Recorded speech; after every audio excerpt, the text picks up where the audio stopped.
And good morning and welcome to McDonald Reserve in Geelong, the home of the Highton Cricket Club and the South Barwon Football Club. And we've got some cricket getting underway in the 4th Annual National Inclusion Cricket Championships. And the first of the matches is the hearing impaired, and due to some early morning rain and some issues with one of the pitches nearby, the main pitch we're using today for the 3 matches, this match has been reduced between New South Wales finishing on top, going for their 3rd title in a row in the blind or hearing impaired competition, up against South Australia, who are represented in all 3 competitions today. And of course the deaf coming up next, I should say the sight impaired, the blind and sight impaired match. And of course they're involved in the deaf hearing impaired match a little bit later on, and also the intellectually disabled match against Victoria. They play New South Wales in the deaf match, and then they take on the Victorians again a little bit later on in the intellectually disabled game, and Victoria the reigning premiers in that, South Australia the reigning premiers in the hearing impaired competition. So 13 overs aside, with New South Wales winning the toss, electing to bowl. I welcome my co-commentator Darren Parker. Welcome, Parker. Good to have you with us. Nice to be here, Dan. Great to be here. Certainly the weather the best it's been all day at the moment after some early rain, certainly on the way down from Melbourne. South Australia batting first. You are going to have Lachlan Wallace and Ijlal Ahmed opening with a runner. Ahmed obviously in the B1 site category, so B1, B2 and B3. We'll explain that throughout the course of the coverage, but they come to the crease first for South Australia at the moment. So as it stands currently, New South Wales winning the toss, trying to get the best out of the early moisture in the track, and certainly they had some concerns with one of the side pitches on the square, which we'll talk about a little bit later on. Tried to cover it with a bit of Hessian. It was very slippery underfoot given the close in-fielders. So, and the South Australians were the ones, Parker, they're actually more concerned about it, and they have to play a game, because New South Wales finished on top, and in the blind comp there are 5 teams, and if you finish on top after the first 3 rounds, which are played Monday, Tuesday, Wednesday, you automatically qualify for the final, which they have, and they've been a dominant team in the comp for the last couple of years. They've won 9 titles in total, and South Australia had to win their semi yesterday, which they did against Victoria, who've been the most dominant team in the blind comp since it started in 1952. As we're underway, straight away the first ball is pushed away and they'll run, remembering that there is a completely blind player on strike at the moment, so he has a runner, and there are 4 B1 players, 4 B3 players and 3 B2 players. The B2s are the ones that are partially sighted, and the B3s are the ones that have the most sight. Yeah, so all B1s are entitled to the use of a runner, basically compulsory runner. B2 are entitled to the use of a runner, don't have to have it, but invariably would. Sean Fitzpatrick opening the bowling for New South Wales at the moment from the practice area end. Steve Palmer is one of the best blind cricketers in the country. He's won a couple of Trevor Varro medals for the best player in the national championships. And Lindsay Heaven has won 4 of them, 3 for Victoria, 1 for New South Wales, and he captains New South Wales, and was a bit worried that we wouldn't get on at all.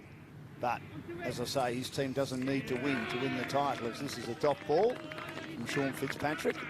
And also the other main rule is for the B1 players, every shot off the bat is double. Yeah, so not leg buys or buys, but obviously any shot off the bat is worth double. So Ahmed obviously getting 2 for that last shot off the first ball.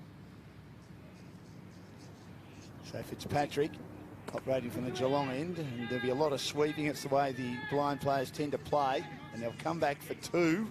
This is a return that might have Palmer in a bit of trouble. There's a bit of hesitation. It's often very interesting in any forms of cricket when you've got a runner. 100%, yeah.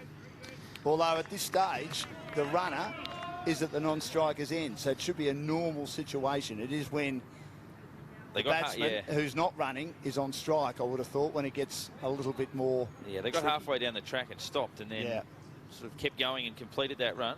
Fitzpatrick and Palmer, the reverse sweep. Down to Whitish third man. It's quite sunny now, quite glary. Not all that hazy. It's been very hazy all week in Melbourne. Yeah, a bit of rain we've had in the last sort of 48 hours, certainly late on Wednesday.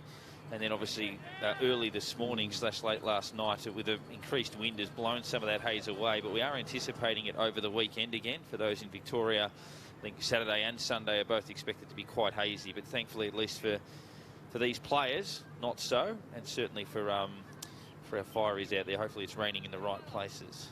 Might affect club cricket. May well. The EPA has got to be at a certain level, the air pollution. And they'll get a run here.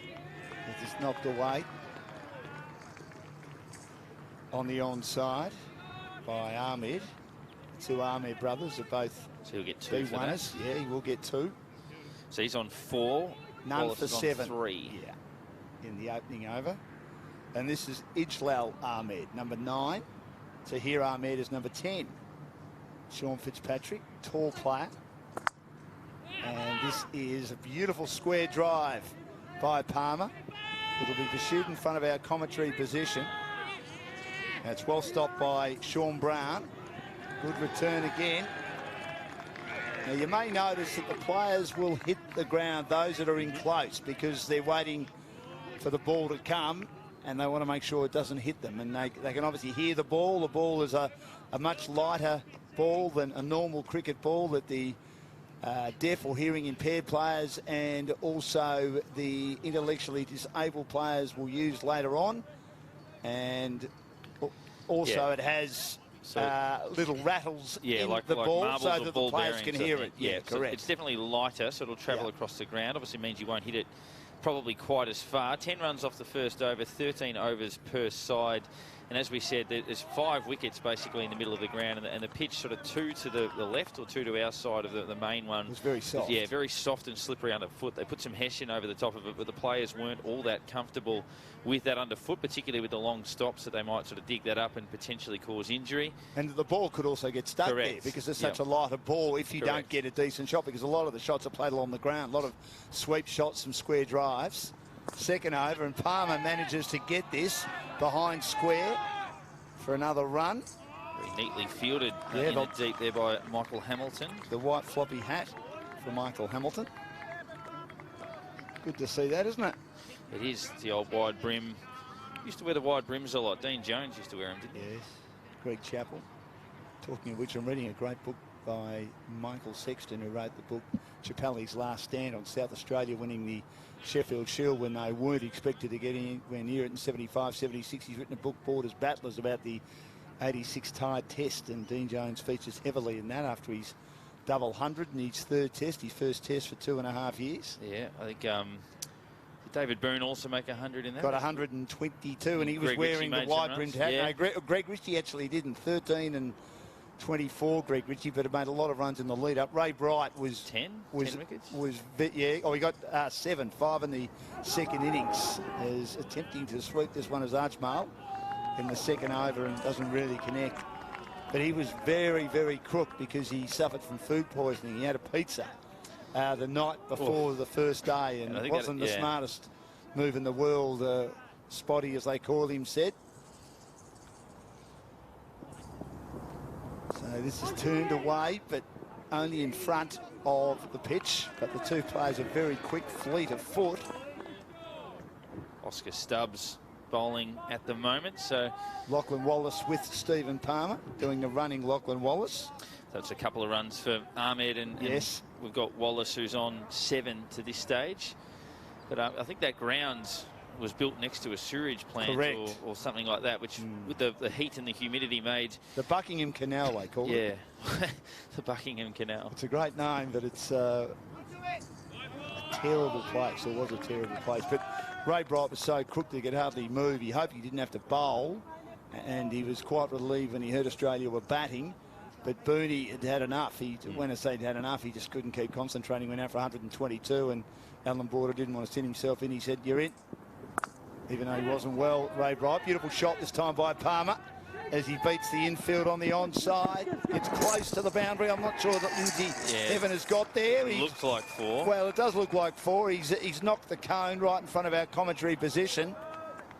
So it looked like the ball had passed the cone. He flicked it back in, then hit the cone. Yeah, I reckon he still was, as you look at the replay, I'm pretty sure. That's superb. And we look at it again.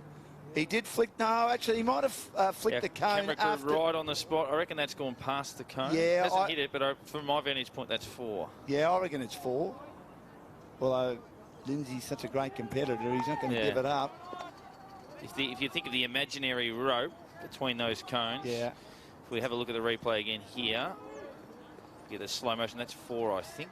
He's a B2 player. He wears glasses, but he's only partially sighted, so he's probably, well, he can hear the ball, but he's probably not going to be able to see much of the cones, but he just kept pursuing it. But my understanding is there's only a couple, isn't it? 3, that's what they've given that the all clear. Yeah, no, that's not a boundary, although be a touch fortunate, I would say. Gee, they run quickly, don't they? This is probably the key of blind cricket too, Dash. You notice they virtually hit the fielders inside the circle. That shot by, on that occasion, Ijmal Ahmed was played into the onside, straight to short, straight mid-wicket, and they ran straight away. 4 doubles for Ahmed. He's on 8. Yep. So Wallace and Palmer have got a great understanding. Stubbs bowls to Palmer, who flicks it again behind square. Hamilton doing the work, coming in from the boundary. Getting a bit overcast again. Hopefully we get no more rain. Ground crew have been working. They have. They've done a great job. So it stopped raining at about probably 8:15, maybe a fraction earlier. So it hasn't rained for over an hour. So the issue was just simply the dampness of the other wickets. There's one they're using tomorrow over the weekend, and one on the inside of that which they used last weekend, which is the one that was causing the most concerns. And as we said, it was South Australia that seemed to have the biggest issue with it, and they're the team that needs to play as the lower ranked side. A no result would be a New South Wales victory. I think New South Wales just wanted to play. I think they wanted to prove themselves as they have the last 2 years, that they're a superior team, and they didn't feel, Lindsay Heaven told me, that they'd won the title fair and square if they didn't play the game. 4 over power play. 6 overs to be bowled collectively by B1 bowlers, as normally they bowl 8. Yeah, normally they would bowl 6, and they can bowl a maximum of 2. So at the moment, Sean Fitzpatrick continuing, who is a B2. And the other bowler used was Oscar Stubbs, who was a B3. So they get to utilise their B1 options. So this is driven away in the onside. There won't be a run. Good fielding in that onside by New South Wales. Wallace was on the move, and also the other rule that we need to let everyone know about. You can't have 2 B3s in together at the top of the order, and you must alternate. So if you open with a B1 and B3, B2 must be next, and until you've been through the whole team. So you've got to alternate. That was very clever from Wallace on that little paddle sweep. So it now puts Ahmed back on strike. So Ahmed is on 8 and Wallace is on 12.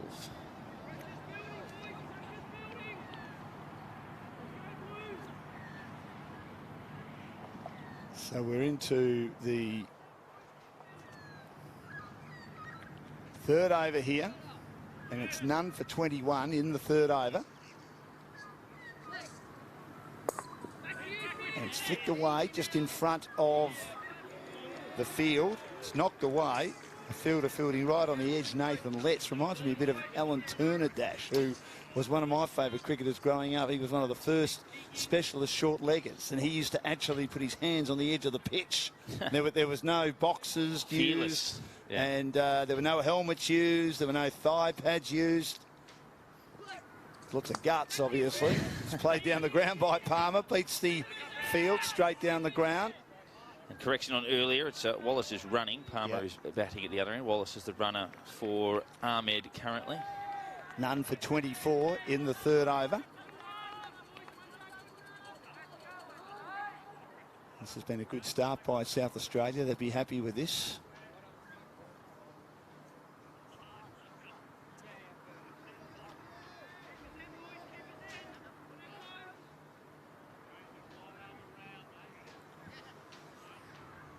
Got a special guest about to join us, Daniel Pritchard, Australian and Victorian blind cricketer. Didn't play in Geelong this year, but can bowl close to 100 Ks. Look forward to chatting to Daniel in a minute as this one goes down the leg side, attempting to get some bat on that and get it fine. Hamilton is sort of squarish at fine leg inside the circle, about 12 metres away from the bat. And Ijmal Ahmed on strike at the moment. B1 player. And again, he tries to flick it and can't make contact. And a good way to end the over. So 3 overs gone. None for 24.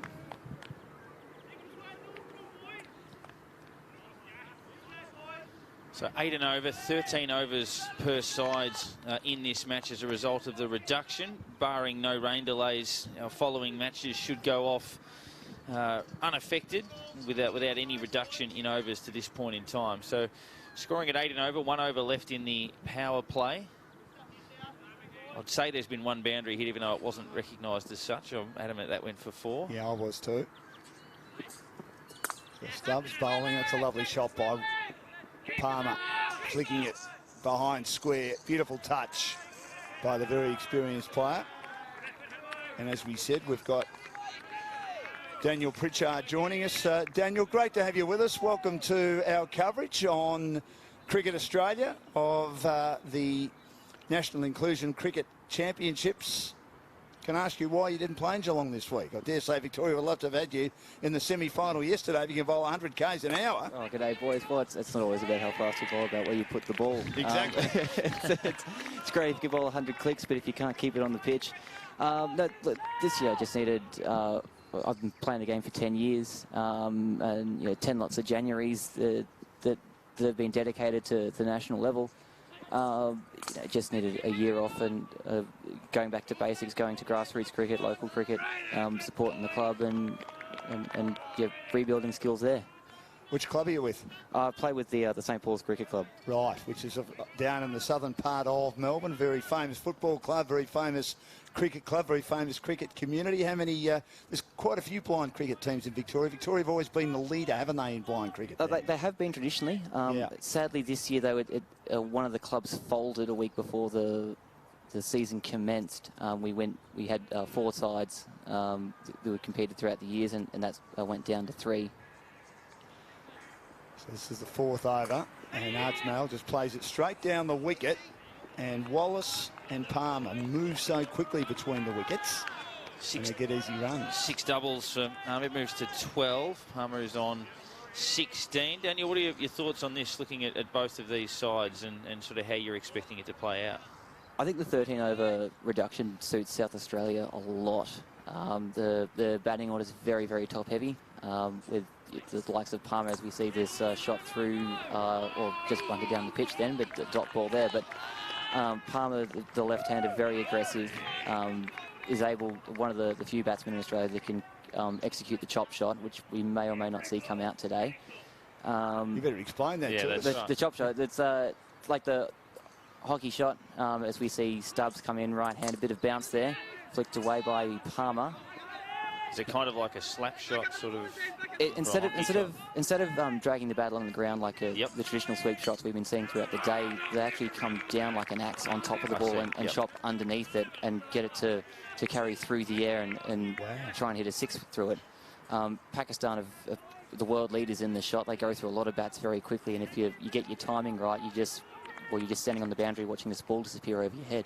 Well, they've become just about the best team in the world, haven't they, Pakistan? They've been dominating at international level, Daniel, haven't they? Pakistan have played in every single Blind Cricket World Cup final since the first one in '98. They seem to be they've choked in the last 2 or 3 though. India hold both the one-day title and the T20 title. With all due respect, that's not unlike Pakistan in major tournaments. No, correct. That's what makes them such an intriguing cricket team. And you capable of so much. You never know what to expect at any level with Pakistan. They've always been like that. I mean, they're an amazing cricket team, a mercurial cricket team. I always remember Daniel and Darren in the 1990s. They had probably the best players talent-wise. But it wasn't until the second half of the 1992 World Cup was even Imran Khan, the Prime Minister of Pakistan. Now he's gone into politics. The Lion, one of the greatest cricketers we've ever seen, and he got them together and they managed to play as one, even though there were a few players who didn't really get on. Yeah, that World Cup, obviously Akram and Yunus, 2 of the best of all time. You had Ijaz Ahmed, a very young Inzamam ul-Haq, who won them the semi-final in New Zealand. Javed Miandad. Yeah, Imran Khan, as we spoke about. I think a very young Saeed Anwar was probably opening the batting. Yeah. Ramiz Raja. Yeah.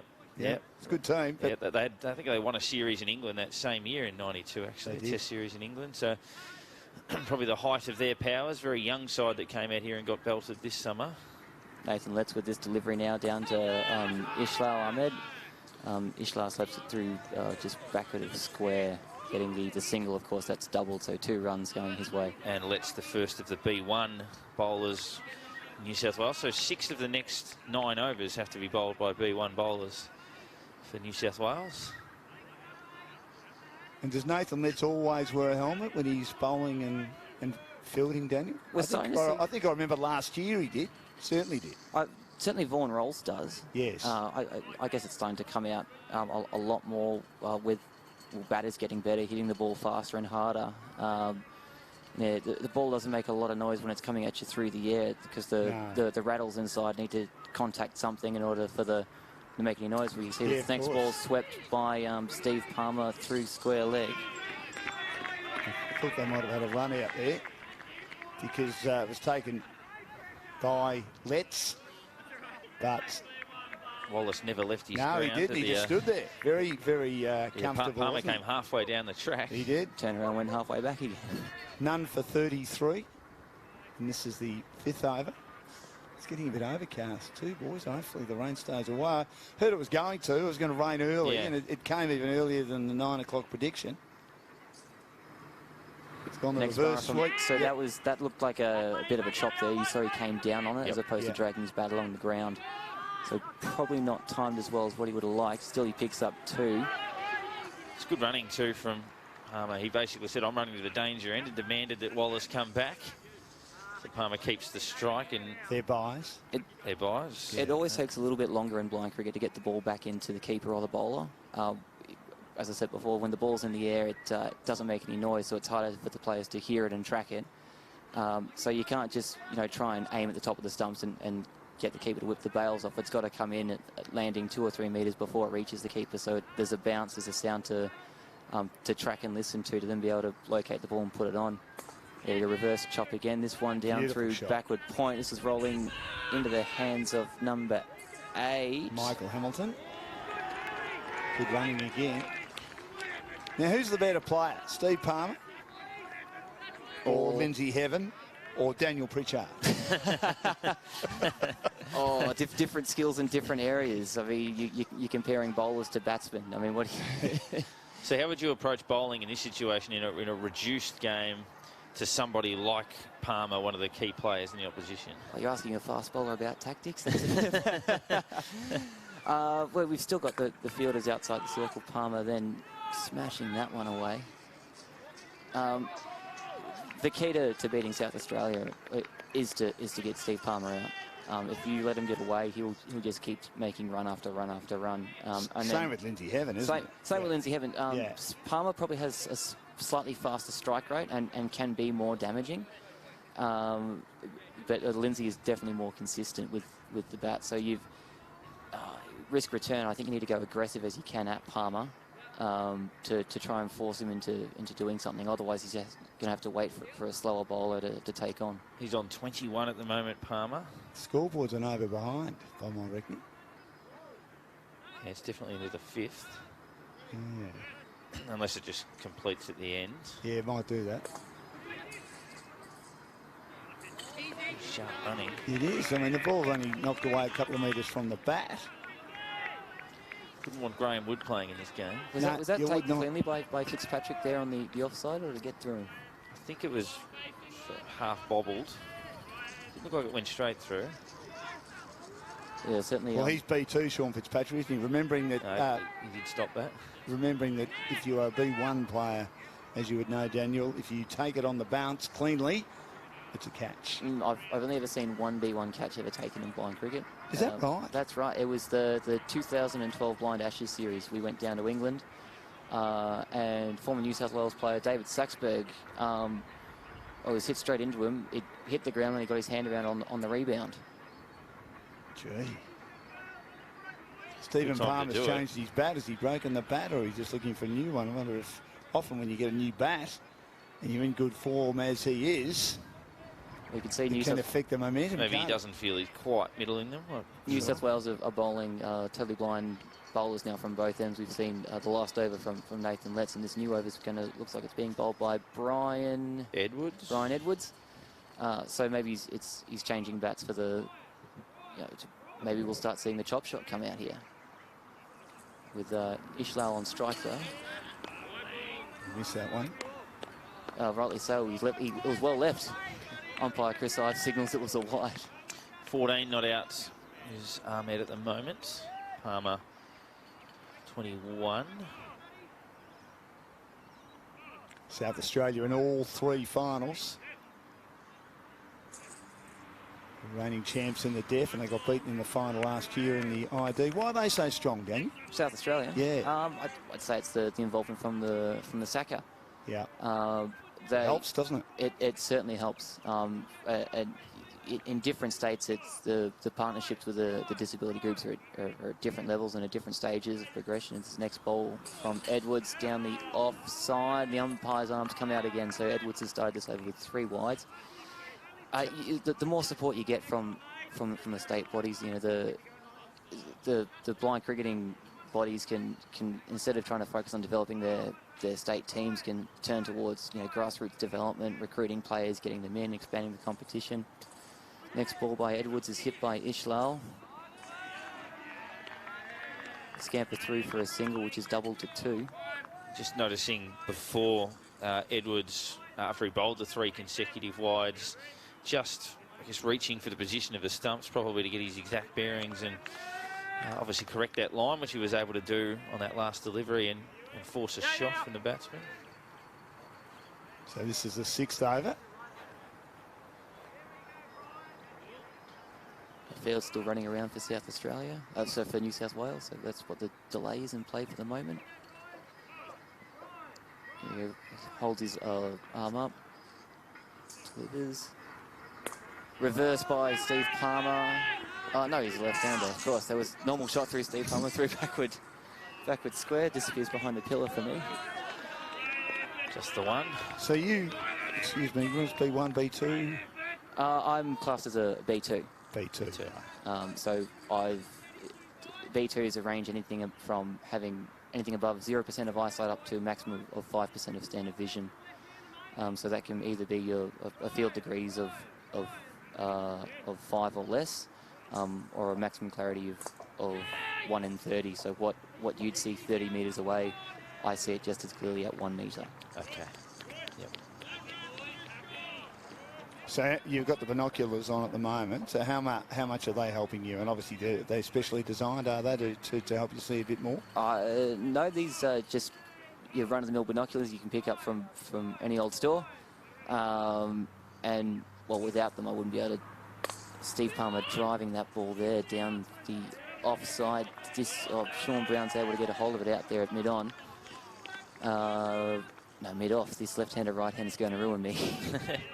So the detail I'm able to get out of this with the binoculars, I'm able to read the numbers on the back of the playing jerseys, but if I take them off, couldn't even tell you where any of the players were. I can see the nearest pitch to us in relation to the commentary box. So the tours are a lot more boring when you forget to bring them. You've got to rely on someone else that has them. Ishlal poking that one through the offside, no fielder able to get onto it, so another quick single scampered through. Wallace and Palmer really well drilled with running between the wickets for South Australia. They've been doing it since about 2015.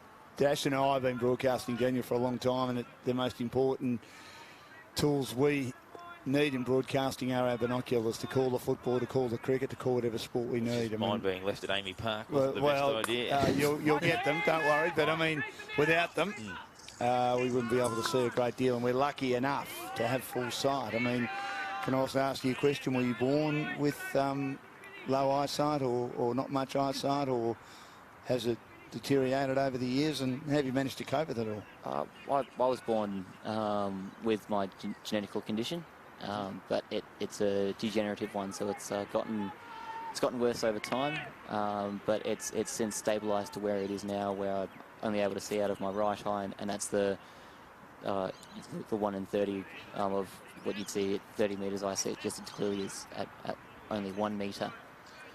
Next over, this will be the 7th over, is now starting None with for Nathan Letts. 52. This is a good start. So It's a bit slow strike rate, though. yeah, so we're just under 8 and over. Just over 8. Yeah. Blind Over cricket, 8, you yeah. really want to be trying to going 10, 12 and over. We've seen scores of over 200 this tournament with the blind teams, but then that could be because of the moisture on the ground. So they want around 130, 135, you would have thought. I mean, I'm still not sure it's going to be enough to beat New South Wales, but 135 with the 13 overs to be competitive, you think? Yeah, absolutely. So I'll get you also to explain, obviously you mentioned your B2, we know that B1 is for those completely blind. What the range of vision would be for a B3 player? So B3, anything above 3% of standard sight, so greater than a B2, up to a maximum of this first ball by Nathan Letts, driven by Palmer, forward of point. They take the single, no one's gotten onto it yet, and they're going to come back for 2. Finally, Sean Brown gets around to it and then sends it back into the keeper. One bounce, as you can see, it takes a long time from when it first pitches on the ground to when it actually reaches the keeper. So potentially you could push for a 3 there. So yeah, B3 player is anything above 3% of standard eyesight up to a maximum of 10% of standard eyesight. So the most amount a player can see in order to play the game is up to a 20-degree tunnel. So if you imagine, what 180 degrees of looks like, just 20 degrees of that. Next ball by Letts, chop through the backward point for Palmer. So in horse racing parlance, it'll be like wearing blinkers. Yeah. Like, although some people's field of view, it's not reduced from the sides. It's actually no central vision, so they can only see out in the sides instead. So like reverse blinkers, I guess. Yep. Or it's also measured on clarity or acuity. So that 1 in 30 I have, that increases to 1 in 10. So what you'd see at 10 metres, a B3 player could see it as clearly away as 1 metre. I was watching a YouTube video to get a bit more information on the blind cricket during the week. Michael Lum, former South African-born player, English player, T20 player, played a lot of T20 cricket, the Big Bash for the Sydney Sixers in Australia, was doing a demonstration of the 3 forms of blind cricket, B1, B2, B3, and wore the glasses. And he was going okay with the B3. He said, and watching him, the B2, he was finding it hard and got bowled a couple of times, as a wide is called here. And the B1, he just could not see it at all. He said it was fascinating, absolutely fascinating. And he said he just admired the fact that they're able to play, and they're able to play at such a good level. It's wonderful that you're all playing. It's become such a good competition and such a high-quality competition. I mean, the blind competition's been going since 52, 53. It was every 2 years for a long, long time. Victoria dominated for a long, long time, but New South Wales now seem to be the better team. Lindsay Heaven, Daniel, was a Victorian, wasn't he? He won 3 Trevor Varro, which is the best player in the comp medals for Victoria, and then 1 for New South Wales. Why did he go to the dark side? He went via Queensland. Did he? His wardrobe's full of different colours. Essentially work. So Lindsay works with, as the next ball bowled by Nathan Letts down the pitch. It's let go by Palmer. It's down his leg side for wide. Lindsay works with the ANZ Bank. And at this stage, all the disability formats, essentially we play for the love of the game. So we've also got to support ourselves in order to be able to do that. Next ball also wide. Looks like it was even wider down the leg side. It was off the pitch, I think, from this angle. To Steve Palmer. That's his offside, sorry. So yeah, the work said, well, we've got a job for you in Queensland, but not really in Melbourne, so he had to move up there. It moved on down to Sydney. Next ball by Nathan Letts. This is the 7th over, so that's 3 wides in a row now. None for 61. So paint a picture, Ahmed is on 24 and Palmer is on 27. How many balls have each of them scored their 24 and 27? So Ahmed 24 off 15, Palmer 27 off 25. He would love to be straight driven by Palmer on this one. That's a beautiful shot. Talking of strike rates, that'll help. Sean Brown's pressing it down the boundary. It's a nice piece of play to knock it back in to ensure it didn't go past the cones. A straight drive towards the city end of South Barwon. Wallace, just like to pick up on the call from Palmer there. As Ahmed will now face up as they completed 3 off that. And the throw came in naturally to the danger end, which is where Palmer was running. Wallace was able to then scamper down the other end relatively unscathed. So it's 7 overs gone, none for 64. Yeah, it's good sharp fielding from New South Wales. You look at the way they set up for when Mishlal Ahmed comes on. They really sort of crowd the bat because they know he likes to just poke it round, dink it round. And you know, if you get bat on ball and your runners are quick, which South Australians are, they're able to get from one end to the other in less than 3 seconds. That's 2 runs instantly gone your way. So it's good captaincy by Heaven bringing the field in and really saying, if you're good enough to hit it through us, we'll give you the runs. They could start taking risks soon. They've got through without losing a wicket so far. And it's been a good start, although maybe not as quick a start as they want. And Palmer would be disappointed as he misses this one from Letts, looking to drive. They've pushed the run rate up beyond 9. Yeah. None for 66 after 7 overs in our coverage. Cricket Australia on the stream of the National Cricket Inclusion Championships. New South Wales looking for their 3rd win in a row. Looks like the drinks breaks are coming out. Yes, it is. South Australia involved in all 3. They've got New South Wales up next in the deaf or hearing impaired, which has been a terrific contest the last couple of years. They've got some good players. That South Australian team. Luke Trudgett is one that impressed me last year in the heat, 46 off 19, and has played some great cricket in South Australia.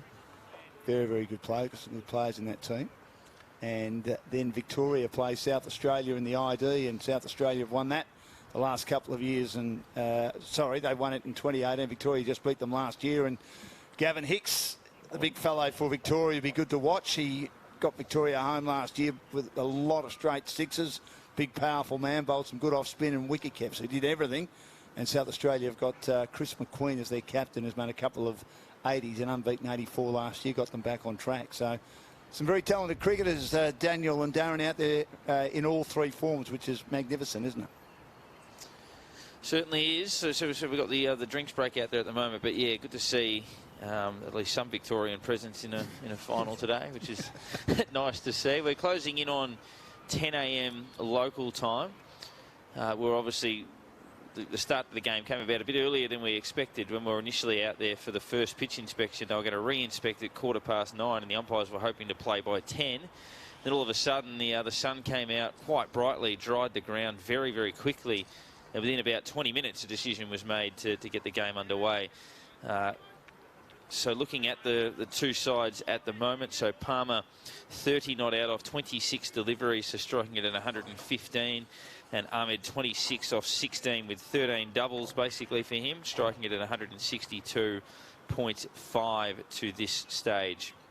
Looking need to get the run rate up a little bit. It's really time for South Australia to shift gears and go into overdrive with, 6 overs left in the game. Fitzpatrick a couple of overs for 14, Stubbs a couple of overs for 17, Letts a couple of overs for 21, and Edwards 12 off his 1 over. So to this point in time, we have 10 extras, of which there are 8 wides and 2 byes to this stage.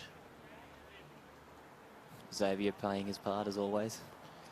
And confirming that role about the Xavier Trass. So it's double runs for batsmen within the B1 category, but that is runs off the bat, not wides, byes, leg byes, etc. I remember hearing Jim Maxwell say that for the first time and says Trass is on 29, and I thought, gee, I know my cricket, must be a debutant. Then I realised, I said, who's Trass? He said, ex-Trass, you idiot. Xavier Trass.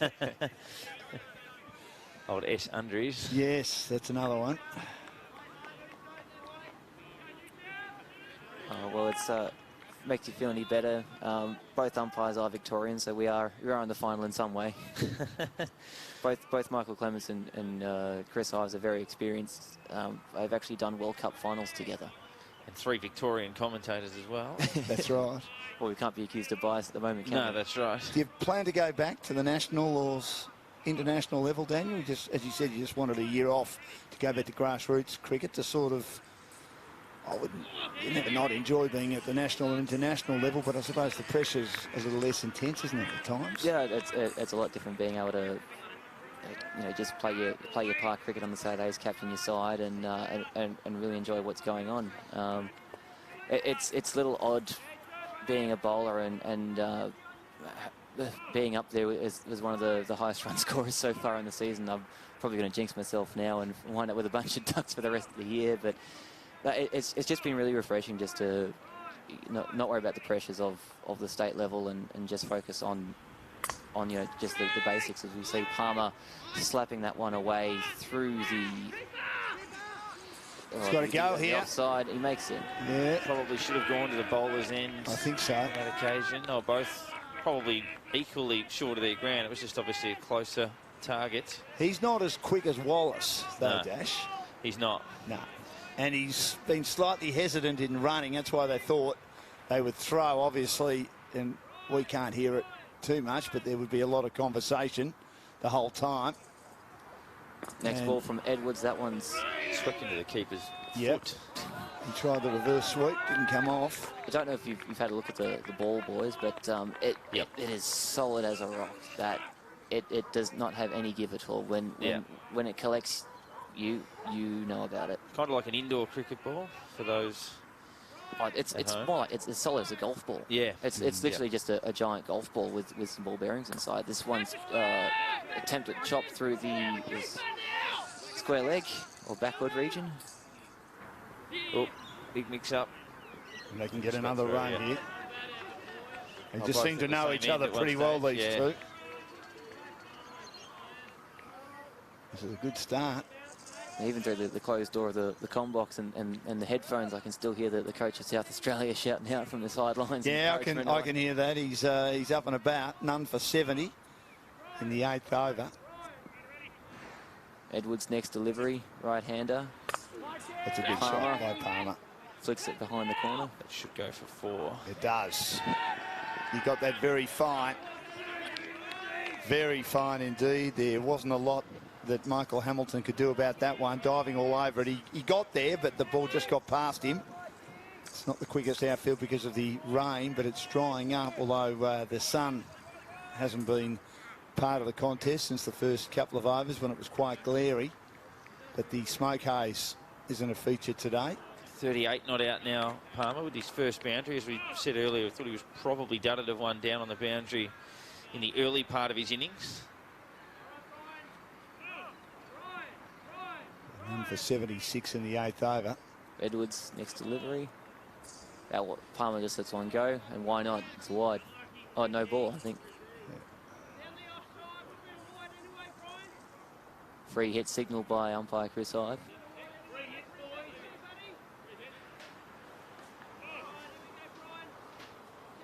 He looks very, very comfortable indeed. Palmer batting well. Goes for a drive. And beaten outside the off stump. And the bails were whipped off.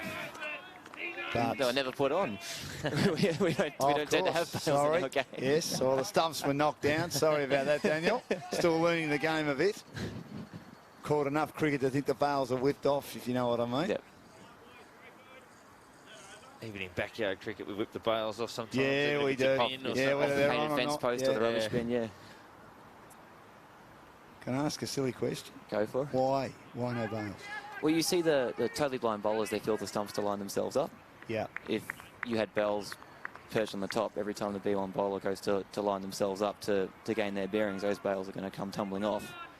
Of course. And potentially, if you use traditional wooden stumps as well that are hammered into the ground, any slight knock to them puts them out of alignment. So to cater for that, we used metal stumps. There's an audible noise when the ball hits them versus when it hits a wooden bat. Right. And then being a solid structure, you can grab hold of it, feel it to get your alignment up correct, and you're not going to have the issues of having to constantly stop and reset. But it is a nice sound hearing the bails come off and hit the ground. It's one that we don't have the luxury of, although we do have the death rattle as the stumps make that loud pinging sound. I knew was going to get something wrong and learning the game all the time. And, I'm just I giving was you a out bit there. of stick. Yeah, I was out there in the middle, and I should have realised there were no bails, but I think people may know what I meant. As He's tried to get plenty of bat on that one, Ahmed. It hit his pad and dropped out on the offside. 15th double for him as he moves to 30. Palmer on 38. One for 79. They continue to crowd for Ahmed, as Daniel said, Dash. Yeah, and now they spread the field out for Palmer. That's 11 for Trass.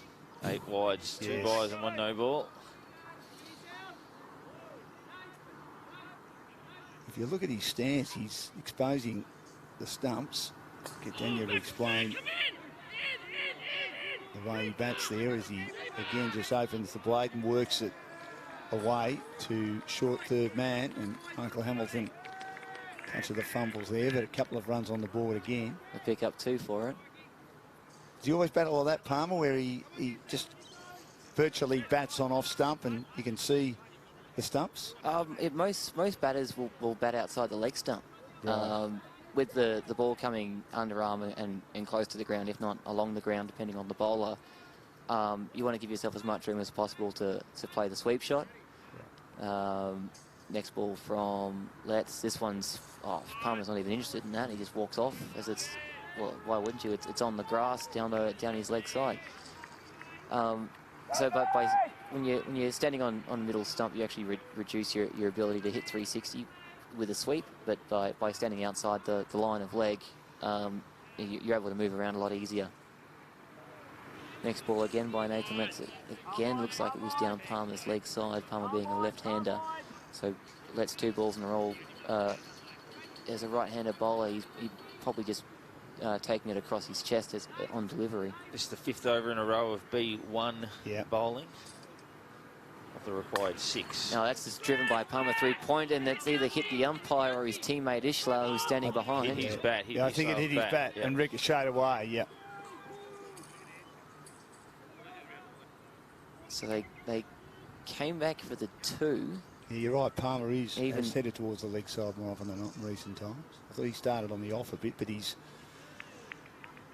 batting beautifully here, Steve Palmer.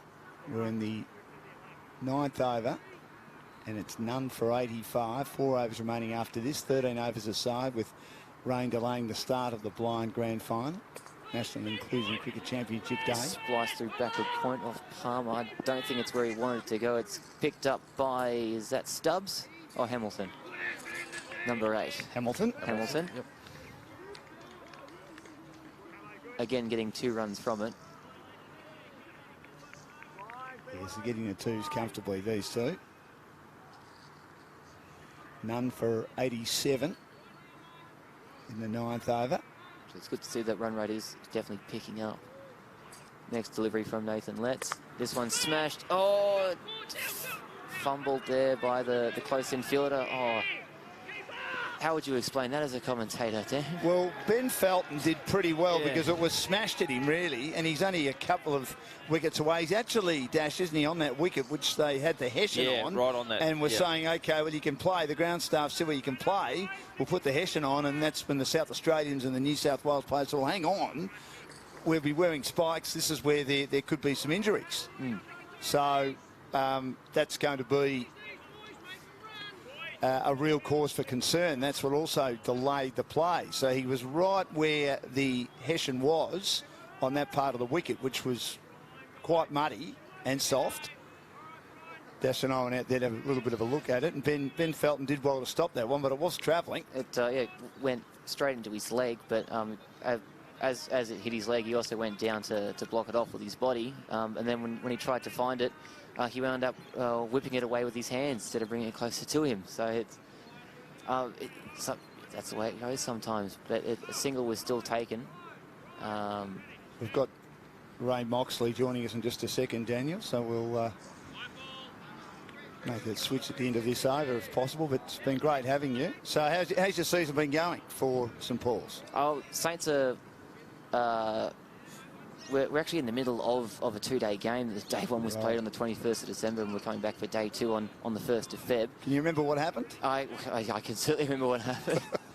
Right arm delivered by Edwards. And the stumps are hit by the wicketkeeper. Took it behind the stumps, whipped them off comfortably. Did well, but he had the feet anchored. boundary away from a half century is Palmer. Ahmed is on 30. So the Saints, we went in and we made we're all out for about 112. Next ball from Brian Edwards. Slapped by Ishlal. It's good running, isn't it? It's very tight running. It was only a couple of metres away from the wicket keeper, and Palmer was virtually there before he even picked it up.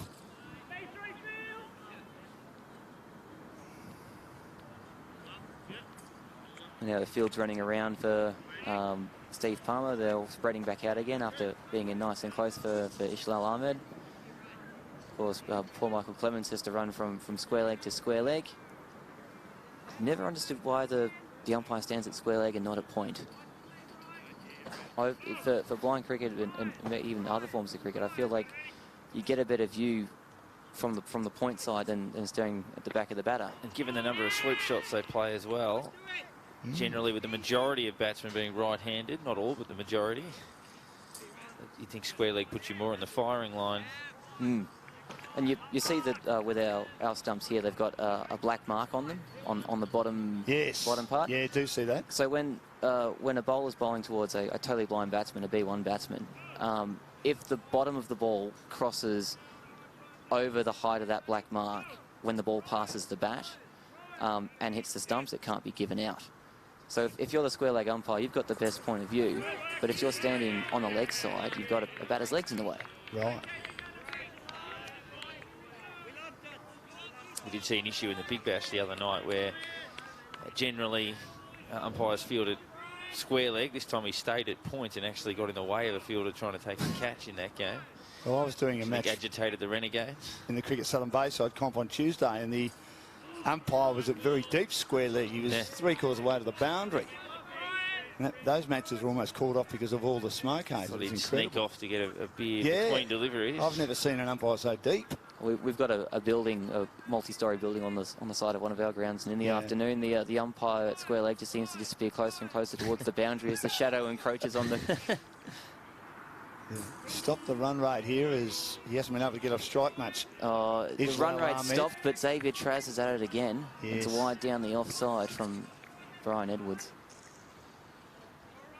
So the two B1 bowlers have bowled 3 in a row. The most you can bowl is 3 in this shortened format of the game today. So Lindsay Heaven has decided to use Letts and Edwards to bowl 3 each in a row, and again a swing and a miss by Ahmed. So that's a handy dot ball for New South Wales. It is. They haven't got 100 yet. They're none for 95 in the 10th over. Strike rate's definitely picked up. They're almost at 10 now. Yes. 9.5 approaching 10. 3 overs to go after this, so they want to get a bit of a wriggle on. Get as many doubles as they can. Now that one's it's out. The runner definitely left his ground. He did leave his ground. Yep. And the stumps were hit and broken by the wicket keeper. That should be out. It is. It is given. Yep. It's given out? Yep. Yeah. So Ahmed is out because Wallis had left his ground. The wicket keeper has been pretty solid today, done a good job behind the stumps. Gets the vital wicket, so the first wicket falls in the 10th over. Ahmed has been dismissed. Run out for 31, I believe. And certainly, or 32 it would be, rather. 32. And certainly 47 not out at the moment for Palmer, but run out for 32. And it was Wallis who took off straight away without the call coming from Palmer at the other end.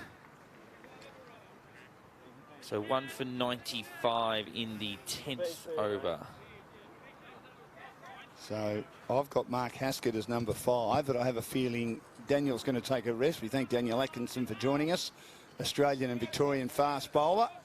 And we wish St Paul's well for the rest of the season. And it was with great pleasure I had Ray Moxley alongside me last year, president of Blind Cricket Australia, former Australian player. He's played for Queensland here in Geelong. Great to have you with us, Ray. Thanks so much for joining us. Darren Parkin with us as well. Thanks, guys. Pleasure being here, and don't announce my retirement too soon. Not giving up just yet, but I'm on the way. You said I said former Australian player, but you played for Queensland here in Geelong. You still we still hope to play for Australia? I'm available for selection. Right. Okay. But exciting. We've got Mark Haskett who's come to the crease here, right, and a very powerful B2 for South Australia, who has shots all over the ground. So it'll be very interesting to see what happens now with the combination of he and Steve Palmer, if they can accelerate things. And great to see there's Brian Edwards, who was the bowler with that the stumping that was done there. Very proud Indigenous blind cricketer, and wonderful to see him back in the game. He's had a couple of years off and has rediscovered his love of the game, which is fantastic to see. Interesting classification. Do we classify that as a run out or a stumping? I think it was that was a stumping. There's no bat on ball, so yeah, that was a stumping. Should be in the book as a stumping. Right. Bowler would certainly hope so. As a fast bowler myself, absolutely, I can 100% agree with that. This is driven down the ground by Palmer, who's been very good. We need to mention the wristbands too, Dash. We'll get Ray to help us explain those, so which tells us what the categories are and the classifications are. If you're wearing either blue or black, and we went into the New South Wales rooms and they said it was mainly dark blue, Ray, but there were a couple that were black, that were closer to black than dark blue. They said they're the B3. Yeah, we're all a bit vision impaired. They're all meant to be dark blue, but yes. Some of the boys have picked up some black ones along the way, but yes, that's dark blue for B3s. Fitzpatrick bowling, and he's B2 because he's wearing red, and the B1s are white. Although, as Vaughan Rolls told me, his were more cream or even yellow. Vaughans have had plenty of use, but yeah, they're the three categories, and they're designed primarily for the umpires. The umpires can look around the field to ensure that the right number of players are on the field, and that no one has managed to slip in someone that shouldn't be on the field. So it's 99 for the loss of 1 wicket in the 11th over, and Ahmed, the batsman, out, stumped. Ismail Ahmed as Palmer drives through the offside. Lovely square drive. It's on a quick outfield. It may be picked up. It will be picked up. Just inside. Knocked in. By Stubbs. Yeah, Stubbs did a good job. He bowled a couple of overs early. And they're going to pick up an overthrow. They are. The return's a little bit untidy, and Palmer just makes his ground. The return came in as a half century, as Anag, the wicketkeeper, did the stumping earlier. Was hoping to knock the stumps, but Palmer was quick enough to get home. Almost lost his strides, Dash too. But he makes his ground and gets another half century. One of the best blind cricketers in the country, Ray. Steve Palmer absolutely is. He's, in my opinion, probably our best batsman to be between he and Matt McCarthy, the Australian captain. Those two guys are probably the best two B3 batsmen in the country, and it's fantastic to see Steve.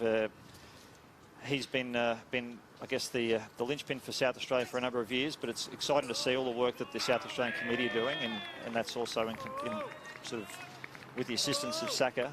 They're really doing some great work and bringing some new blind cricketers in, and so it's exciting to see that they've got some new blood coming into their side as well. It's completely controlled this innings too, Palmer. Wallace has stayed in despite being involved in the stumping of Ahmed. They can do that. He flicks this one behind square on the onside. Playing a very sacrificial role. Wallace, he spent the day running. Yes. And should be noted, Danny, remember last year's final, unfortunately, young Wallace was involved in a number of run-outs. Things didn't go very well for South Australia. That's right, I remember that.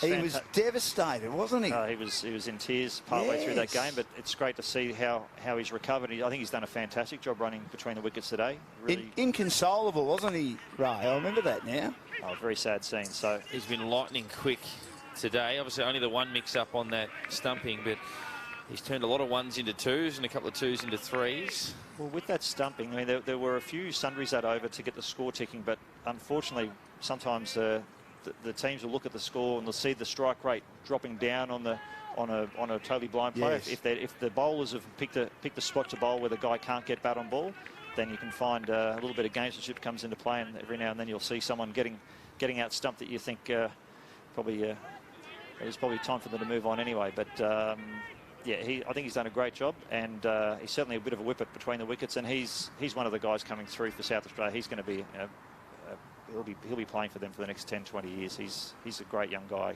Lockie Wallace, and a really good cricket head on his shoulders as well. 2 overs to come. It's 1 for 106. Palmer 58 not out off 43 deliveries. Ahmed was run out for 32 off 24. 16 doubles for him.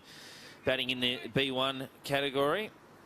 Haskett is the new man in. He hasn't had much of the strike. Hasn't had any of the been strike milking at it this point. beautifully, hasn't he? He's yet to face his first rock to this stage. So how did Queensland go, Ray, this year in the Kiln? Well, that's a painful question. Oh, sorry. Don't mention the war. Don't mention the war. Well, we're developing a few young guys. So we went away with these championships. Obviously, you go away with the hope of performing very well, and we had the potential to do that, but we were just pipped yesterday by Victoria to miss out on the final, the blood playoff for second and third, and the winner of that game was South Australia. They came through to play today, so we weren't very far off winning that game, but just couldn't get there. And unfortunately, yesterday afternoon we went down to a fantastic batting effort by the West Australian openers, and potentially even the Australian combination openers of Brad Bryder and Stefan Nero. Looks like the umpires are in consultation about the number of overs bowled, I would say, within each classification. Well, I think that we were told, and I haven't mentioned it, that they could use 6 overs of the B1s. Yeah, which they but would have my done understanding already. was they could only bowl 2 overs each, maximum 2 overs each. They could use 3 bowlers if they wanted to, or 4 bowlers, as many bowlers as they wanted to. Of the B1s, they have to bowl 6 overs. They normally bowl 8 of a 20-over side match, Ray and Darren. But I was told they could use 6 B1 overs, but the most that a bowler of the B1 category could bowl was 2. But they used their 2 bowlers, 3 each. Letts and also Edwards to bowl 3 each. Well, if that's the case, that's an interesting one. Like you can bowl in a typical 2020, the B1s can bowl 4 overs of the 8 required. So you only need to use 2 bowlers there. So I hope that isn't the case, because that would certainly put a bit of pressure on Lindsay to try to find a 3rd bowler. It looks like it's been resolved, and Lindsay has decided to bring himself on here, and he's going to be bowling to Steve. Now, Steve, I'm not sure what you guys think, but he looks like he's a little fatigued. He hasn't been doing as many sweep shots. He's not getting down as much, and he's been standing up. And I don't know that his standing up game is any better than his sweeping game. I think when he sweeps the ball, I think he looks more solid, and he has more variety. When he's standing up, he tends to just blast the ball down the ground a bit, or dead square. I've got 12 balls left to build a total. 2 of the best blind cricketers in Australia. They might even be, Ray, and you would know more than both Darren and I, with the greatest respects. Would they be the 2 best blind cricketers in Australia at the moment? A swing and a miss for Palmer from that ball outside the off stump from Lindsay Heaven, considering they've dominated the Trevor Varro medal in recent years. Look, there are a number of good guys around. Yeah. So no, Steve Palmer, I think he's elite. He's the best batsman in Australia. But there are another number of guys around that I guess, unfortunately, because of the quality of the teams, some guys are playing in teams where there's only 1 or 2 other really good players. They're never going to be. They're never going to be appearing in a final. Well, when I say never, good shot by Palmer here. Yeah, driven square of the wicket behind point for 4. Hasn't been a lot of boundaries because the outfield's still a bit damp, and we haven't had a lot of sunshine. A little bit early in this match. Well, actually, what did you guys think of the shot earlier from Steve? 4, Lindsay dived? I thought it was a clear 4. Yeah. I thought it was. Absolutely. I thought he touched the cones. Yeah, and the ball went past the line anyway. And so. I would have thought he would know that. He would have felt the cones as he had the ball in his hand. But anyway, they got away with it. They got a run. If there's 1 run gap, I guess, at the end of the day, that might become a bit controversial, but hopefully that's not going to be the case. So second legit boundary to Palmer. It could certainly have been a 3rd. 1 for 110 in the 12th over. Heaven to Palmer. Palmer drives down the ground. Beats mid-on. And they'll come back for a couple. They'll think about a 3rd. Palmer, you're right. Ray looks to be a bit fatigued. Earlier in the innings, I think they would have been going for 3, but I think he's more than happy. I mean, Haskett, I'd love to see him have a bit of a go. He's just standing there, hasn't faced a ball as far as I can remember since... He hasn't, not one. He's been in after Ahmed was stumped for 32. With Lindsay's pace, I'd like to see Steve sweep to mid-wicket. There's runs here. He sweeps this one and beats short straight mid-wicket.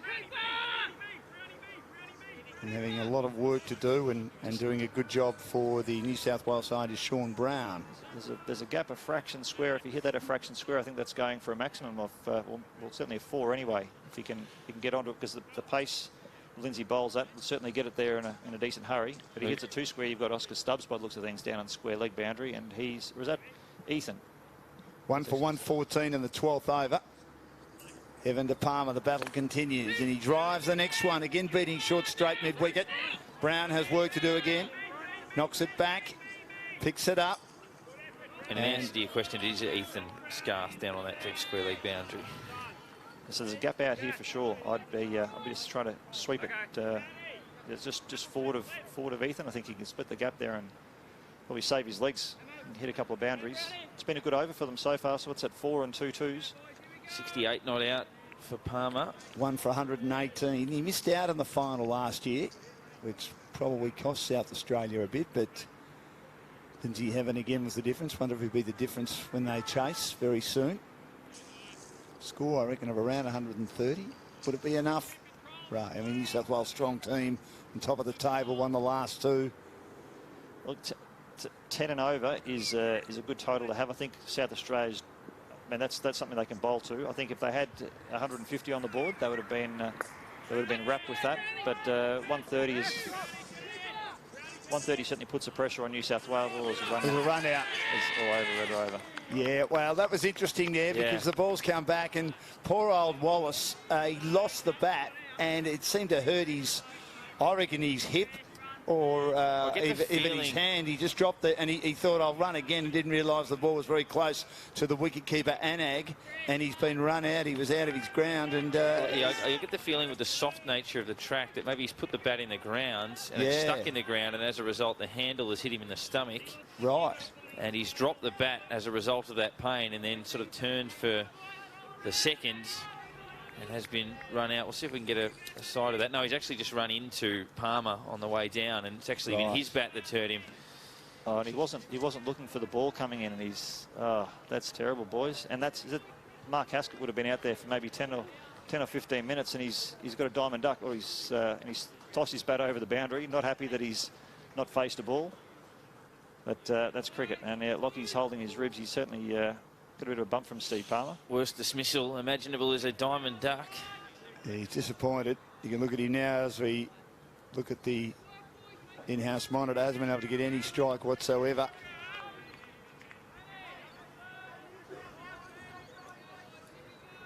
So that was an unnecessary wicket.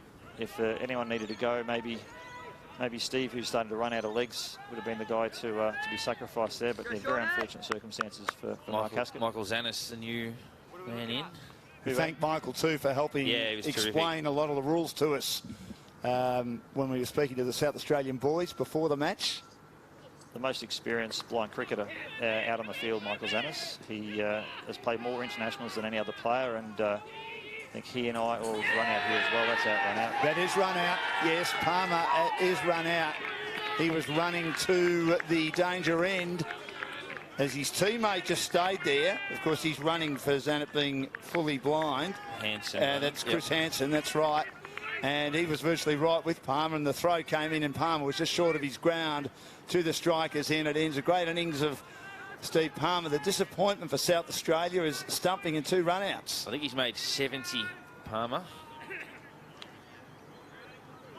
Well, Mark Haskett will be having a chat with him straight away. So there won't be much time for Mark to have cooled down before Steve walks to the shed. So it'll be interesting to see how those boys get on. They've got to regroup for their effort this afternoon in defence of the total. Not sure who the new batsman is, but the batsman at the other end was Michael Zanis. And Michael Zanis, actually, his performance yesterday... Lockie Wallace. Wallace will bat. Yep. So Lockie's batting with Michael Zanis. Now, Michael Zanis got South Australia to this final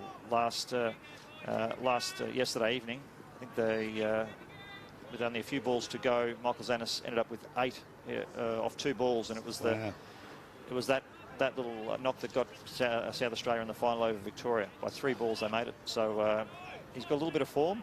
Double runs for Zanis, as we know, in the B1 category. Double runs off the bat, specifically. The gold now, 2 for 117 in the final over. Just don't think they've got enough yet.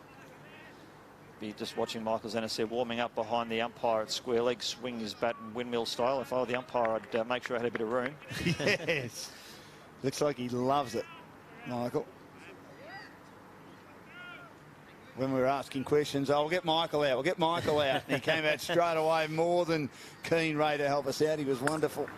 He's not too shy. No. But a great blind cricketer and great advocate for blind cricket as well. Wallace sweeps away. We'll now see Zanis face up for the first time as Wallace got off the mark there. Real pressure on him coming to the crease at the death, but yeah, fingers crossed for him that he can get some bat on ball early and get South Australia, because it'd be great to see a nice competitive final played. They're edging closer to the score required, but how many balls left now in the innings? There would only be 3 or 4 left in the innings, just the completion of this over. They'd be hoping for obviously a couple of extras. Well, it looks like it's Sean Brown at the bowling crease, so he'll be without a B1. The pasties, and you can bowl an extra or 2 as a passer, but in this position, you want to hope that he's going to be composed enough not to throw one wide. So I take it the runner, Chris Hansen, can tell Steve what the field's doing, where they are, and... Well, it's Michael Zanis on strike. So what he'll do is... Michael Zanis, I should say. He'll tell him where the gaps are. So rather than telling him where the field is, you say there's a gap. There's a gap, it's 4 to square, a gap, cover point. He'll direct him in that way rather than telling him where fieldsmen are. So the B1 batsman, he'll probably ask maybe 1 or 2 gaps on either side of the field, and that's it. And that's where he just aims to push the ball to there. A double for Zanis to get off the mark. We now go over and chat to the square leg umpire, and Wallace gets the chance to free the arms a bit. And through the binoculars, I could see a nice big smile on Michael's face. He was pretty happy to get off the mark straight away. Nothing worse than missing out when you're out there at the death. He's going to face another one here as Wallace gets a single to shortish mid-off. So approaching the final stages of the innings. Good little crowd gathering. There's been a couple that have been walking dogs back and forth on the outer side for about the last hour, taking in the sights. A van parked up on the hill with a few spectators. And while I'm here, I've got to say a huge thank you to Adam Cassidy and his team, Cricket Australia, for getting this live streamed yet again. Fantastic exposure we're getting for blind cricket. They're told to run. Michael missed it, and they make the run comfortably. Wallace was on the go. Made up for a couple of the other run-outs he's been involved in, although he has been pretty good today with his running between the wickets. He's certainly learnt from last year. As you said, Ray, a more experienced player. That'll be just the one bye too, so no doubles. No. As it wasn't off the bat. 3 for 122, must be coming towards the end of the over. The 13th over, the last over of the innings, a rain-reduced match. And this was down the leg side. It's off the pad of Wallace. They've got 1. They'll come back for 2. They're racing quickly between the stumps, but there's a magnificent direct hit. And Wallace is out, involved in another run. Not much you can do about that. A great return from the deep. And he was out of his ground. That is unlucky, but that is a wonderful piece of fielding by the New South Wales team, who, after they couldn't get a wicket early, I think they'd be pretty happy. South Australia finished their 13 overs at 4 for 123. The highlight, Stephen Palmer making 70.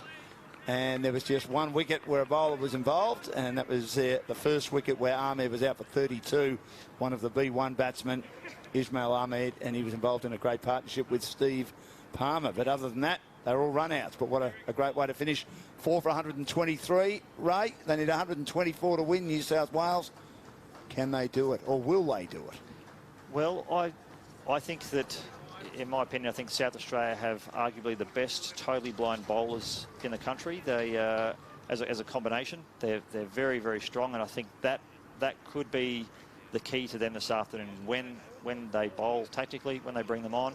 Their partially bowling probably isn't as strong as some of the other states, but the totally bowling, I guess, that balances that out. So it'll be close. It's certainly a competitive score. New South Wales can't afford too many dot balls, but the key will be of this afternoon will be the fielding effort by South Australia. New South Wales noted for being very, very aggressive between wickets. They take lots of risks and they chance their arm. So it will be South Australia staying composed in the field. That'll be the difference. So the innings largely carried by Palmer there with a terrific contribution in a 95-run opening partnership between he and Ahmed, before a spate of wickets towards the end, was able to keep that run rate below the 10 and over, which was, I guess, the benchmark target that they were looking like at this stage. So Palmer making a large majority of the runs, upwards of 60% of the runs scored, and dismissed very late in the piece, but was fatiguing at that stage. 6 bowlers in operation.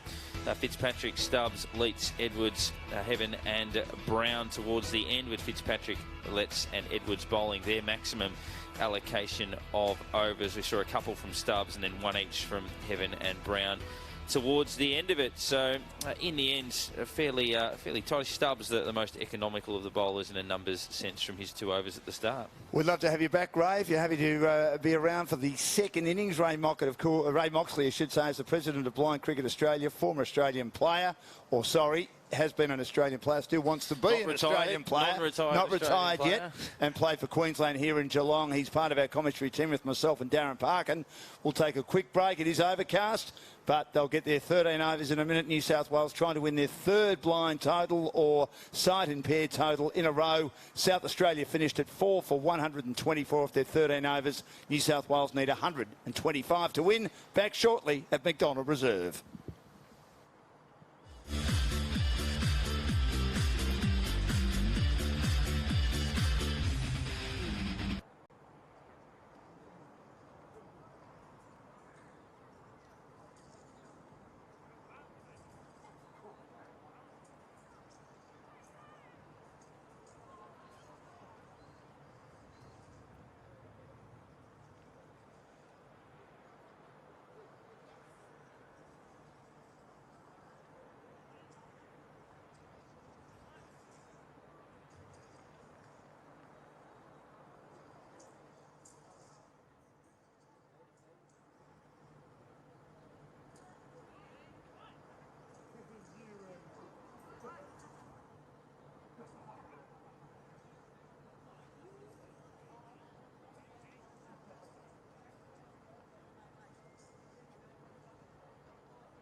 Welcome back to McDonald Park in Geelong as we continue with the National Inclusion Cricket Championships.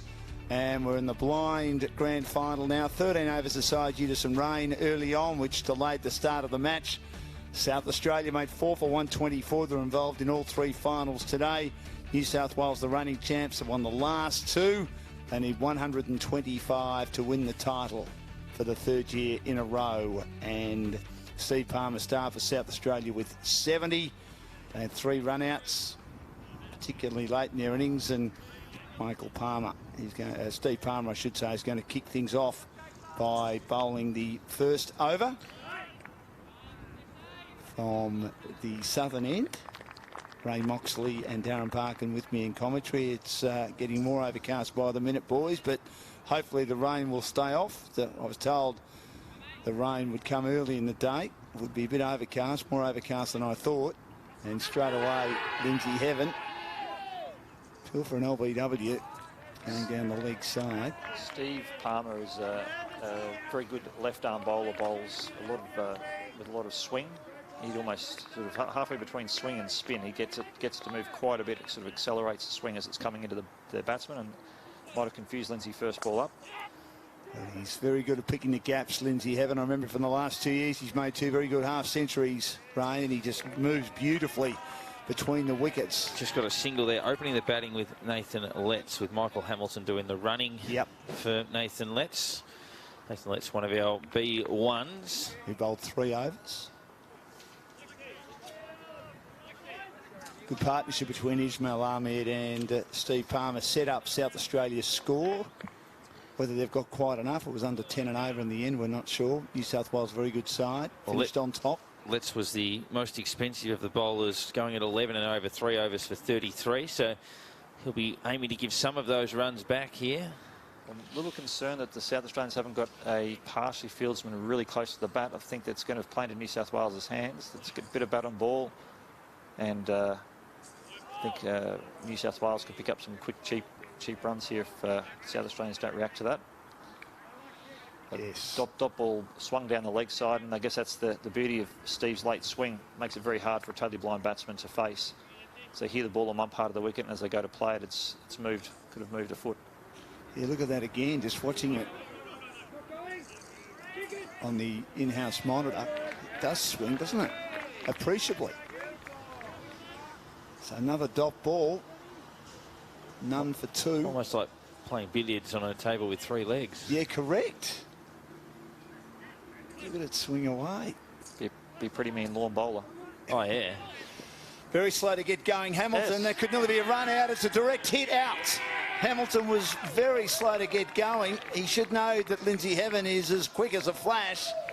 And Letts is out because Hamilton's running with him, and he thought, oh, gee, I better get going here. And the return rolled along the ground. A la Damien Fleming, 1999 World Cup, when Australia tied that match and got themselves into the final. Didn't want to win that game and just thought he'd sit at home. No, correct. And as Damien Fleming often says when he tells that story, I've heard it 100 times, it grew a beard, that ball. That's how long it took to get down the end of the wicket. But that was thrown pretty quickly, and it hit the base of the stumps. And Michael Hamilton was out of his ground. So an early wicket, a good start by South Australia as the run-outs continue here in the blind final. 1 for 2, and that's a good breakthrough, Ray. Very good early start. I guess you'd almost describe that as a brutal impatience of Lindsay there. I mean, Steve Palmer had bowled those 2-dot balls to Nathan Letts, and he didn't want to see, with this rain-reduced game, didn't want to see the rest of the over go away without any runs on the board, so he took a risk.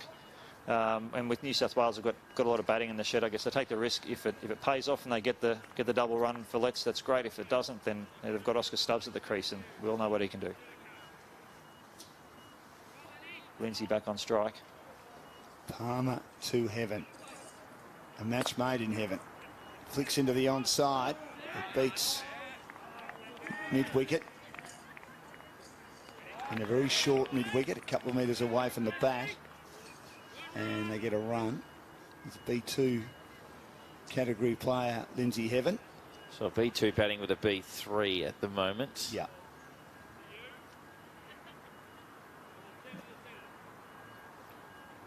Oscar Stubbs is one of the new generation of blind cricketers. Certainly going to be a guy who we'll be talking about for many years to come. None for 3 in the first over. And Oscar Stubbs flicks this one behind square for 1. Haskett comes in and fields, who was unfortunately run out for a diamond duck. And I don't know whether you have record books for how long you're at the crease for a diamond duck. Normally you're not there long. A diamond duck in a partnership, which I think was worth about 18. Yes, he didn't get to face it. Steve Palmer had all the strike, and he was furious when he got run out in a mix-up with Lachlan Wallace, who was unlucky, as we discussed at the time. The bat got stuck in the pitch, which is a little bit soft in patches, and it seemed to flick up and hit him, and he lost control of it, and then he thought there was another run, and there wasn't, and he was out of his ground. Even ducks in general, I reckon when Marcus Stoinis made that big 100 in the one-dayer in New Zealand, he and Hazelwood put on about 70 for the last wicket, and Hazelwood didn't score. I think he got run out right at the end when Australia were closing in on victory. Didn't Burgess and Hazelwood do that? Yeah, I think so. Burgess made his first test. His first test match in the West Indies. Be some big partnerships where a number 11 hasn't scored, I'm sure. Yeah. And here we go, Aaron Lyle. So South Australia rolling the dice straight away with the B1 bowler. But Aaron Lyle, in my opinion, probably the best totally blind bowler in the country. Spoke to Aaron before too. One of the good young South Australians who gave plenty of their time before the match. Thank them very much. Gone with the New South Wales boys as Stubbs finds a gap on the onside. Wide-ish mid-on. They'll come back for 2. Heaven is very quick. The return, if it was a bit better, didn't miss by much. Might have had him in diabolical trouble. Could have nearly been another direct hit. There's been one in both innings so far. And to get Lindsay Heaven out would be a magnificent breakthrough for the South Australians. They'd certainly roll the dice, the New South Wales guys. It pays off for them there. 2 runs on the board. 1 for 4 in the second over, chasing 125 in total for victory.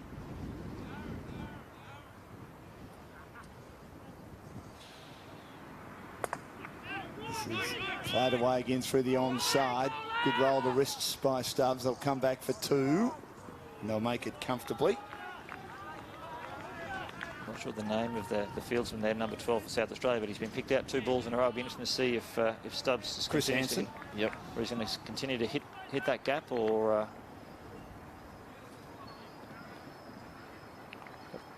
to a ball sees New South Wales home with a bit of time to spare. So that's all they need to do. They don't need to do anything more special than that. Stubbs driving down the ground. Hansen is following him, isn't it, Ray? He feels this one pretty well. Nearly got past him at mid-on. Sometimes you don't want the ball to follow you in the field. Sometimes you do. I was always very nervous when it was following me in the field. If you make a mistake, you fair bet within the next over, it'll come your way again. No doubt.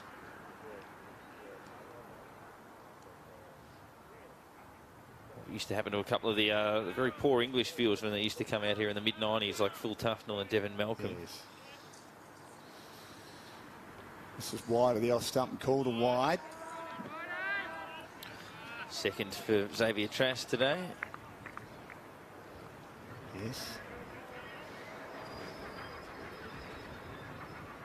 It's the top scorer for South Australia, just recapping Palmer, 70, 50 deliveries. He's also been involved in the opening over here, which netted a run out. So a very positive game from the skipper.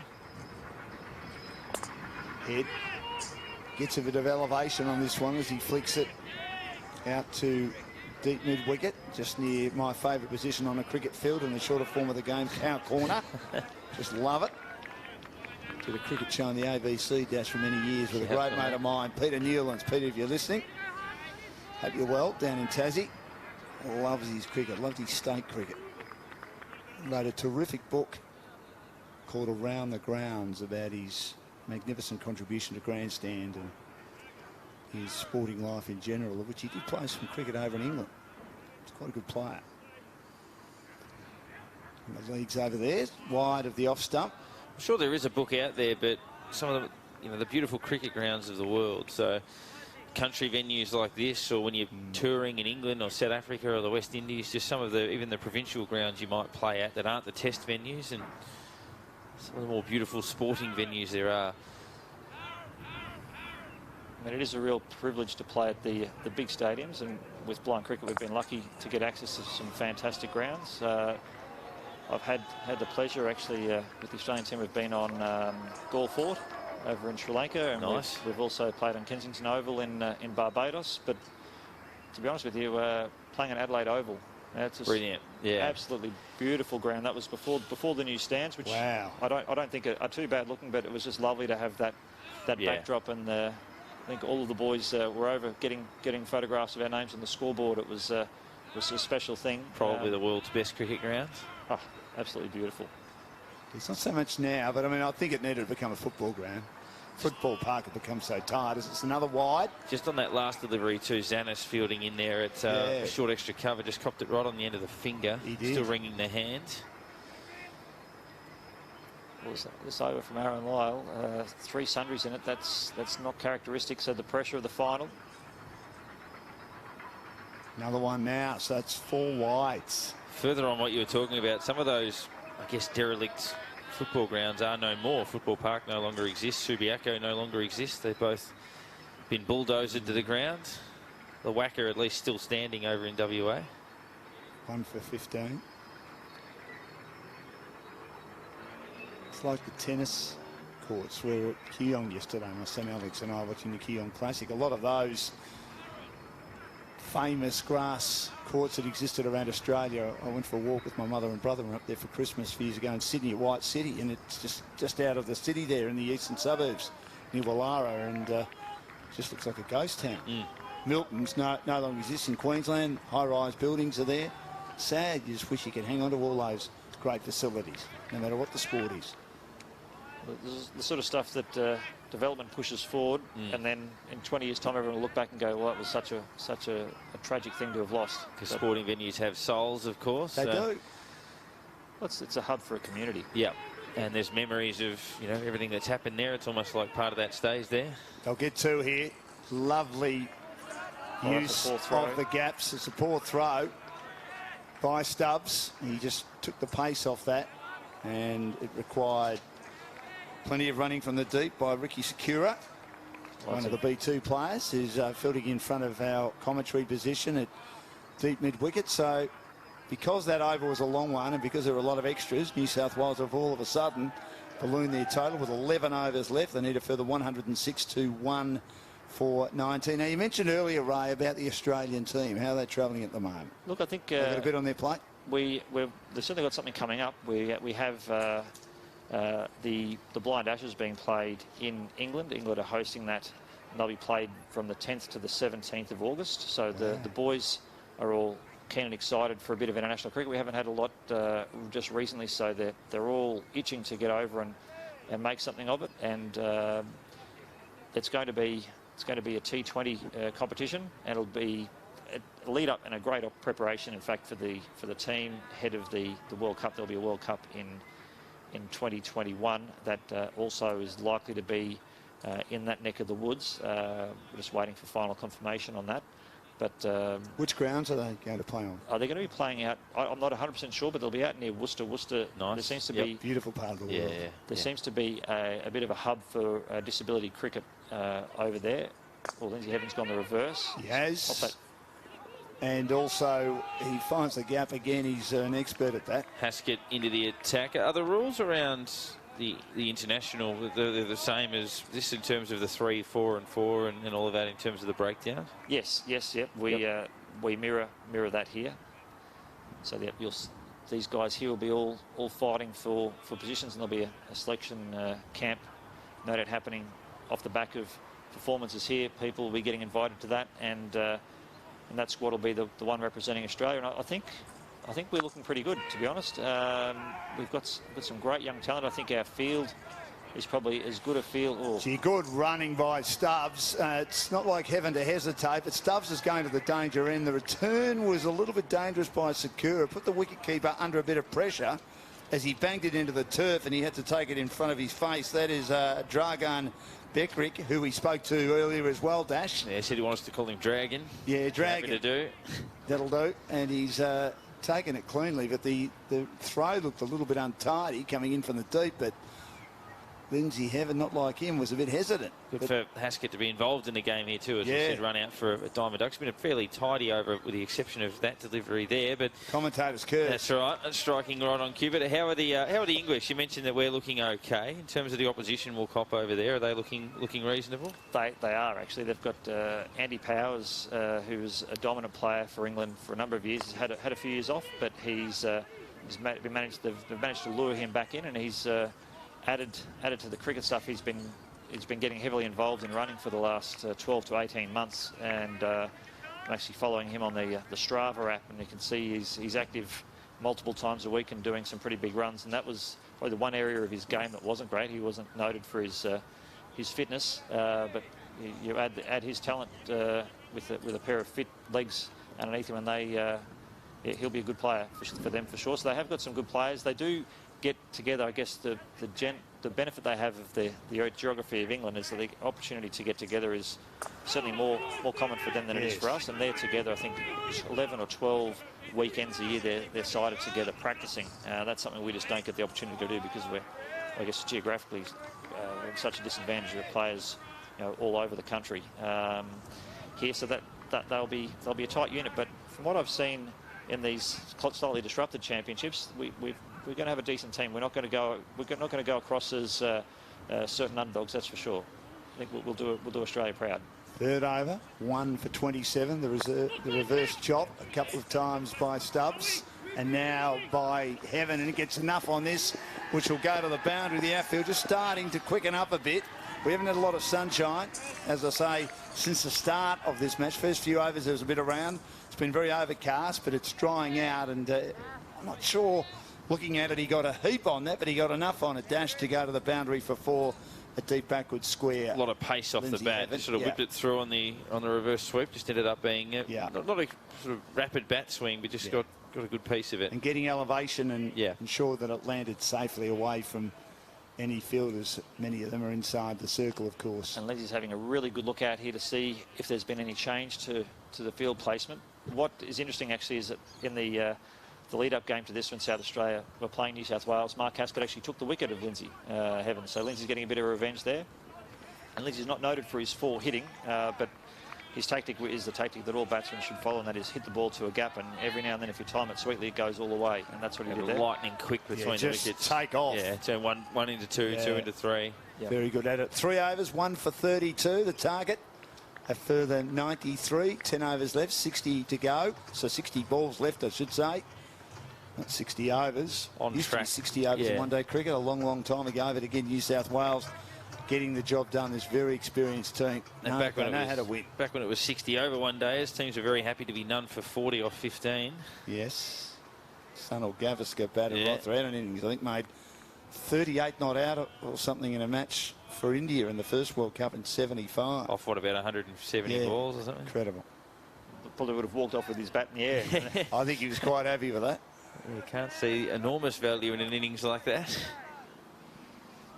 No. How times have changed. Yeah, so we're very excited, and that's the partnership we have with Cricket Australia, that these opportunities are coming up for the guys, and it's going to be fully funded, which is fantastic for us. I've been involved in many, many tours. I think I've toured more for Australia than any other player. I think we've had 18 tours, and I've been on 17 of them. And wow, almost all of those I've had to pay, and you have to pay fairly handsomely because we've been paying every aspect of that. But Cricket Australia are very keen. The hashtag A Sport for All isn't just a marketing gimmick. It's something that they live by. So they've managed to, with partnerships from Commonwealth Bank and also Lord's Taverners, well, I shouldn't say now, Taverners Australia, their new name, Taverners Australia. They've managed to make these national championships free for all participants, which is just outstanding. And that's obviously been supported by the state cricket associations, who have also chipped in to support their local players with a disability. We've had a dead ball there. Lindsay Heaven wasn't happy with something, and it was glaring at the players, particularly Steve Palmer. Maybe he's just telling Steve, or letting Steve know that a couple of his players were talking and he was about to face. Away. Yeah, that is actually one of the definite rules of blind cricket is once the bowler asks the batsman if they're ready, there is to be absolute silence in the field. But yeah, so this tour that's coming up, so these national championships are free thanks to Cricket Australia and a number of other partners, but Taverners Australia and the Commonwealth Bank, they've been able to make this an opportunity for all players. So regardless of financial circumstances, you've been able to get along and participate. And the tour that Australia will be undertaking in August to go to England will also be fully funded. So again, there's it takes the pressure off. Fantastic. It takes the pressure off a group of people who are typically either unemployed or certainly all underemployed. So finances tend to be fairly tight, and it's wonderful to see that opportunity being offered to our players with a disability. Which tour did you miss? You said you've been on 17 of 18. Which one didn't you go on? I missed the first World Cup in 1998, and just between you and I was a bit dirty that I got given a miss. I thought I was good enough to go on that tour, but made up for it with every subsequent one. Wow. Well, is there one that stands out? I mean, yes. everyone would have a highlight, wouldn't it? 2012 Ashes, in fact, was one for me for a few reasons, and I don't like to talk too much about myself, but that was for my personal highlight. In the first game, unfortunately, I completely tore my ACL while I was batting. I was coming in at number 10, and I was limping off the ground, and actually Vaughan Rolls, his brother, so Vaughan's a New South Wales player, Vaughan's brother Cameron, Vaughan and Cameron have a fairly similar batting technique. He was coming in at number 11, and he deserved the honour of being number 11. And I was well earned. I was always number 11. It's a badge of honour, isn't it? Well, almost a misfield here out in the deep. Palmer made a bit of a meal of that in front of our commentary position, lost it a couple of times. Heaven was very keen on a third run. Yeah. Stubbs took some convincing, but eventually he was accepting of that. But she's tearing the ACL, obviously. Yeah, he's hurt his arm too, Palmer, as he slipped in trying to rein that ball in. Let's just keep an eye on that. We'll come back to your story, Ray. I'm very interested to hear that. Not because of the fact you suffered your knee injury. We're very worried about that, but the fact that you're getting stuck into Vaughan Rolls and batting at number 11. Yeah, well, it was his brother Cameron. Cameron, but they're the same batsman, basically. They are the two of them together make one. Yeah. Well, they are two of three. They're triplets. Look at the running. Look at the run. Are they? Yes. So Vaughan and his brother Cameron, and another brother Nigel. So they're triplets, but Vaughan and Cameron are both blind cricketers. But anyway, Vaughan's coming onto the field. I'm being helped off the field, and I've stopped. I've seen him coming out. I've gone, no, we were miles behind. I think with about 15 or 12 or 15 overs left to go, we're only 200, and that wasn't enough to bowl to. And so I said, stop. I said, send Cameron back. And to the credit of the English team, they gave me a runner. And in our rules, that wasn't necessarily required, but they gave me a runner, which was great. I ended up with, I think, got run out on the last ball. I was 49 or 49. Gee. Went off. The physio looked How was the knee? Physio looked at my knee and said, your knee, she said, I can't be sure, but it looks shot. So you didn't know, obviously, at the time. You just thought, oh, I've hurt my knee, but you weren't aware that it was that bad? Oh, I knew it was that bad. I yelped when I hit the ground, and it was no, it was like I was standing on the deck of a boat. It wasn't great. So she went off, and I had more strapping on my leg. I looked like my knee looked like the Michelin Man. It was strapped into a position where it was a bit bent. And I said, look, if I don't play today, it will get better. And she's looked at me and she shook her head and she said, there's no way this is getting any better anytime soon. If you're not playing today, you're not going to play at all. And I said, well, look, I'll take the punt and I'll see if I can I can bowl. So I thought I'd see if I could bowl. So I worked out that I could, with my knee at a fixed at a bent angle, I could jog. I looked a bit odd when I jogged, but I could jog. I was turning like the Queen Mary though, at a big arc when I turned. And the captain at the time there, Matt Horsey, threw me the ball and said, mate, we'll see if you can bowl, and if you can't, we'll bring the 12th man on, because I was in the side as a fast bowler. Yeah. I was a strike bowler. First over, didn't go for too many. Second over, I took 4 wickets. In the fourth? 4 wickets in the second over. Second over, and I took 1 more wicket. At the end of my 8 over spell, I limped off the field, was replaced by the 12th man, and didn't do another thing. And you had a 5 Had 5 for and 49. Oh, how many steps were you bowling? I was walking, and I think I was off 5 steps, but just 5 slow steps. And so that's... Oh, a great piece of fielding. Could nearly be a run out. It was whacked into short mid-wicket by Stubbs, but Heaven is so quick. And the return didn't quite get back in time. That's got to be man of the match, surely. 49 and 5. That did get me man of the match. The palms were shattered from that performance, because I guess losing 4 wickets in an over, that was... I don't know that I've seen too many sides. And then they found out that you're only on 1 leg. Well, they knew beforehand, so they were a bit surprised that I was even out trying to bowl. And Andy Powers... How sore was it? It was no good. It was no good. Oh, you're a mad man, you're a brave man, but you're a great man, Ray. Good on you. That's fantastic stuff. What a wonderful, courageous story that is. Fast bowler's mentality or maybe sense. You know, most people are smart enough not to try to do that, but I did. But that was it. I didn't play any further part. Off to hospital or? No. The physio said, look, she was pretty certain. But when I came off the field later, she said, look, I'm pretty sure this is what you've done. You've torn your ACL. There's nothing you can do about it here. You'll have to wait to get it repaired. Wow. When you get home, and that's what happened. But yeah, the Poms didn't recover, so we rolled them the next 2 games, and we won the series 3-0. So I take it you didn't play the next 2 though. I didn't. No. I definitely was.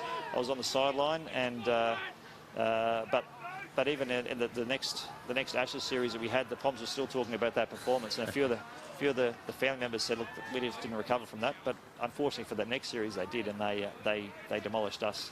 Amazing handsomely, unfortunately. Piece of fielding there, or amazing piece of running, I should say, because the ball was hit straight back to the bowler. And I thought, oh, dot ball. He's knocked it away 1 metre from the wicket. Steve Palmer's very deep at long on. And the 2 batsmen, because they're so quick, Stubbs and Heaven, Stubbs is running to the danger end or perceived danger end. They're able to make their ground comfortably. I mean, I don't know how they pinched it and they get 3 again. Oh, it was great running there by Stubbs. Unbelievable. They went on the throw and the bowler, or I should say the fielder, already had the ball halfway through the 2nd run. They're just making this look easy at the moment. And Ilshal Ahmed bowling the 5th over, 1 for 50. Yeah, he has been very expensive. The question is, was that putting Aaron Lyle on the first over went for 4 runs. New South Wales were under pressure, and they let that off. And since then, they haven't looked back. New South Wales, they've just gone from strength to strength, and now that ball's not even going to make it down to the bowling. I think the bowler there has really tightened up. Oh, I hope we're not going to see a no ball. It's a no ball. He's going to re-bowl that. He's unfortunate to see under these sorts of circumstances players not being able to perform to their best. And 1 for 51 in the 5th over. It's not a characteristic decision. It's a free hit as well. That's yes. So Stubbs can play any way he wants. And he's found a gap. That'll go for 4 because there is absolutely no protection at a very square, fine leg. There's a deep backward square, but he's miles away from that. And the outfield continues to dry up with no rain, despite there being no sunshine here at McDonald Park, South Barwon in Geelong. But that's a boundary from a free hit. And this over, very expensive. The 5th over, 1 for 55. 9 overs remaining after this. A further 70 required by New South Wales to win the title. Talking of bowlers bowling with injuries, always remember Ian Chappell told a great story. 70-71 last match of the Sheffield Shield season before the finals, and New South Wales were playing South Australia, and South Australia had to bowl them out to win the title. And the key player was Mallett. As there's going to be 4 more to Stubbs. You're right, Darren. Again, very fine shot. They need to probably bring that deep backward square around to a fine leg. And 2 consecutive boundaries to Stubbs, who's batting well. 1 for 59. And just on that after 5 overs. Partnership up to 57. Stubbs on 26, Heaven on 24. Always bats well, Lindsay Heaven. So Ashley Mallett was seen as the key bowler for South Australia to bowl them out on and turning wicket at the Adelaide Oval. Ashley had a reputation of being a little bit clumsy. And he slipped in the field, and his bowling hand made contact with his left boot, so the sprigs or the stubs of his left boot. And only, as Ian Chappell said, only Rowdy could do that. So he was down 1 bowler. So he had Eric Freeman coming in bowl, who's a respected former ABC commentator, played a lot of footy for Port Adelaide and played cricket for Australia. And he did his calf. He tore the calf off the bone. He'd taken 2 wickets. And Ian Chappell said, "You're not going well." He said, "No, I've torn the calf." He said, "Well, you can't keep bowling." He said, "Oh, let me keep going." He said, "If I stop, I won't come back." He took 8 for 71 and they won the game. With a torn calf. And it wouldn't have happened if Rowdy didn't do what Rowdy did, which he did so often, apparently. Well, Steve's throwing the ball back to Aaron Lyle. Yeah, this will be interesting. Interesting tactics here. They've really rolled the dice. Well, Heaven finds the gap. This will be a long chase. It'll be overhauled a couple of metres inside the boundary in front of the scoreboard. Down at the southern end of the ground. And again, the ball just lands in the middle of the pitch. They'll come back for a 3rd run. unsure where he's to throw it, Sakura, and in the end they make it comfortably. They were just waiting, eeny, meeny, miny, mo, the two batsmen, as to whether they go again, as the return was a nondescript one in the middle of the pitch, basically, and gee, they're just turning ones into twos, into threes, into fours even. Last 12 One balls for have been 63. 2-3, 2-2, 1-1, 2-3, 4-4-3. So runs are flowing. Didn't hear you mention a dot once there. Not once. No, and a wide from Lyle, who's just, as you say, Ray, tightened up a bit. It's a big match. South Australia in the final, hoping to win all three. And it's not a forlorn task. This is the 6th over, still 60 needed. But these two have got New South Wales in a very strong position, humming beautifully. None for 19 in his second over. 7 deliveries, legit deliveries bowled. Still 7. This one's very wide, right off the pitch. I don't want to suggest that the fat lady's singing, but she's. I mean, Sitting you close. don't call the game this far out, but gee, she's certainly warming up. It's disappearing for South Australia. I really think that they needed to put pressure on New South Wales. They've given them a lot of confidence in it. I mean, it's manageable target now, and they don't have to do anything special from here on in. When the run rate has dropped down, well, it's under 9 and over. I think they're needing now another wide. So I gave the South Australian B1 bowlers both a bit of a rap. I thought they are, in my opinion, they've been the best partnership of B1 bowlers going around, but they haven't performed in this final, and it's costing South Australia. Well, they brought on too early, Ray, do you think? I suppose if it had worked earlier in the tournament, you go with the winning formula, don't you? Yeah, look, I think that when they've been bowling well, that makes sense, but unfortunately I think when your first over only goes for 4, you really, B1s, even when they bowl well, are more expensive than parties. I think personally you try to get an advantage, you try to restrict the runs as much as you can in those first few overs whilst the fielding restrictions are on, and that would have been what I would have done. I would have really tried to tighten it up and have New South Wales after 3 or 4 overs only being sort of, teens or maybe 20, rather than they jumped ahead, and what we in the 6th over now, and they're knocking down 70. We'll give a stat in a minute on the running between the wickets, as they're going to get at least a couple more here. Yeah, lightning quick between the wickets. So to paint a picture, in the South Australian innings, there were 3 threes, so they ran 3 on 3 occasions. Lindsay Heaven in this innings has been involved in 3 threes and a 4-all run to this stage. Well, yeah, there was a 4-all run, as I say, earlier in the over, and the ball just landed mid-pitch, and they thought, we'll go, why not? And I just think there's also been a bit of a lack of urgency. They're just a bit unsure, the South Australians, and the shoulders are slumping, that it's falling away as these two are batting well, although... That's terrific fielding. Great piece of fielding by Lyle, and he's hit the stumps, but Heaven was in his ground. And you remember, Dan, it was Oscar Stubbs. It was diamond ducked last year by Aaron Lyle. Lyle. Straight drive, went down. Correct. He did a super save and put the ball in the stumps. Yes. He's having a big match. He bowled pretty well too, Oscar Stubbs. And this is wide of the off stump, and yet another extra. Fortunately, that's now 14 extras. 1 for 71 in the 6th over, another 53 needed, not even at the halfway mark of the allotted overs of 13. The hearing impaired or deaf final on next. South Australia, the reigning champs the last 2 years, play New South Wales again. And this is wide of the off stump. For another extra. The conditions are a bit windy out there. I can't see too much wind in the trees, but that's the sort of thing that can throw the totally blind bowlers off. If there's a cross breeze, they can find it really difficult to find a target. It was a little bit blowing, I think, towards our broadcast position. That was down the leg side again, but Stubbs has managed to pick the gap. Haskett couldn't get anywhere near that at deep backward square. It was hit with plenty of force along the ground for yet another boundary. 3rd boundary for Stubbs in this innings. And all 3 in exactly the same spot. He likes that sort of almost a late drive. I'm not sure how you describe that, as sort of a drive backward. Beautiful shot. Leg. As you can see the replay. 1 for 77 in the 6th over. 48 needed. South Australia still set up for shots going forward of square, but I think that they do well to get everyone a little bit finer, because it's with the pace that Aaron Lyle bowls it, as soon as he's outside leg stump, and I think the Oscar Stubbs is going to continue to hit that same spot. There's not a lot of protection, is there? behind square. This is down the leg side again, and that is very, very fine indeed. 4 runs. Nothing Haskell could do about that. Down the leg side, and he's played that very fine indeed down to fine leg, and consecutive boundaries. 1 for 81, very expensive over for Aaron Lyle. Expensive. And they need 44 from 7 overs, so basically 44 from 42.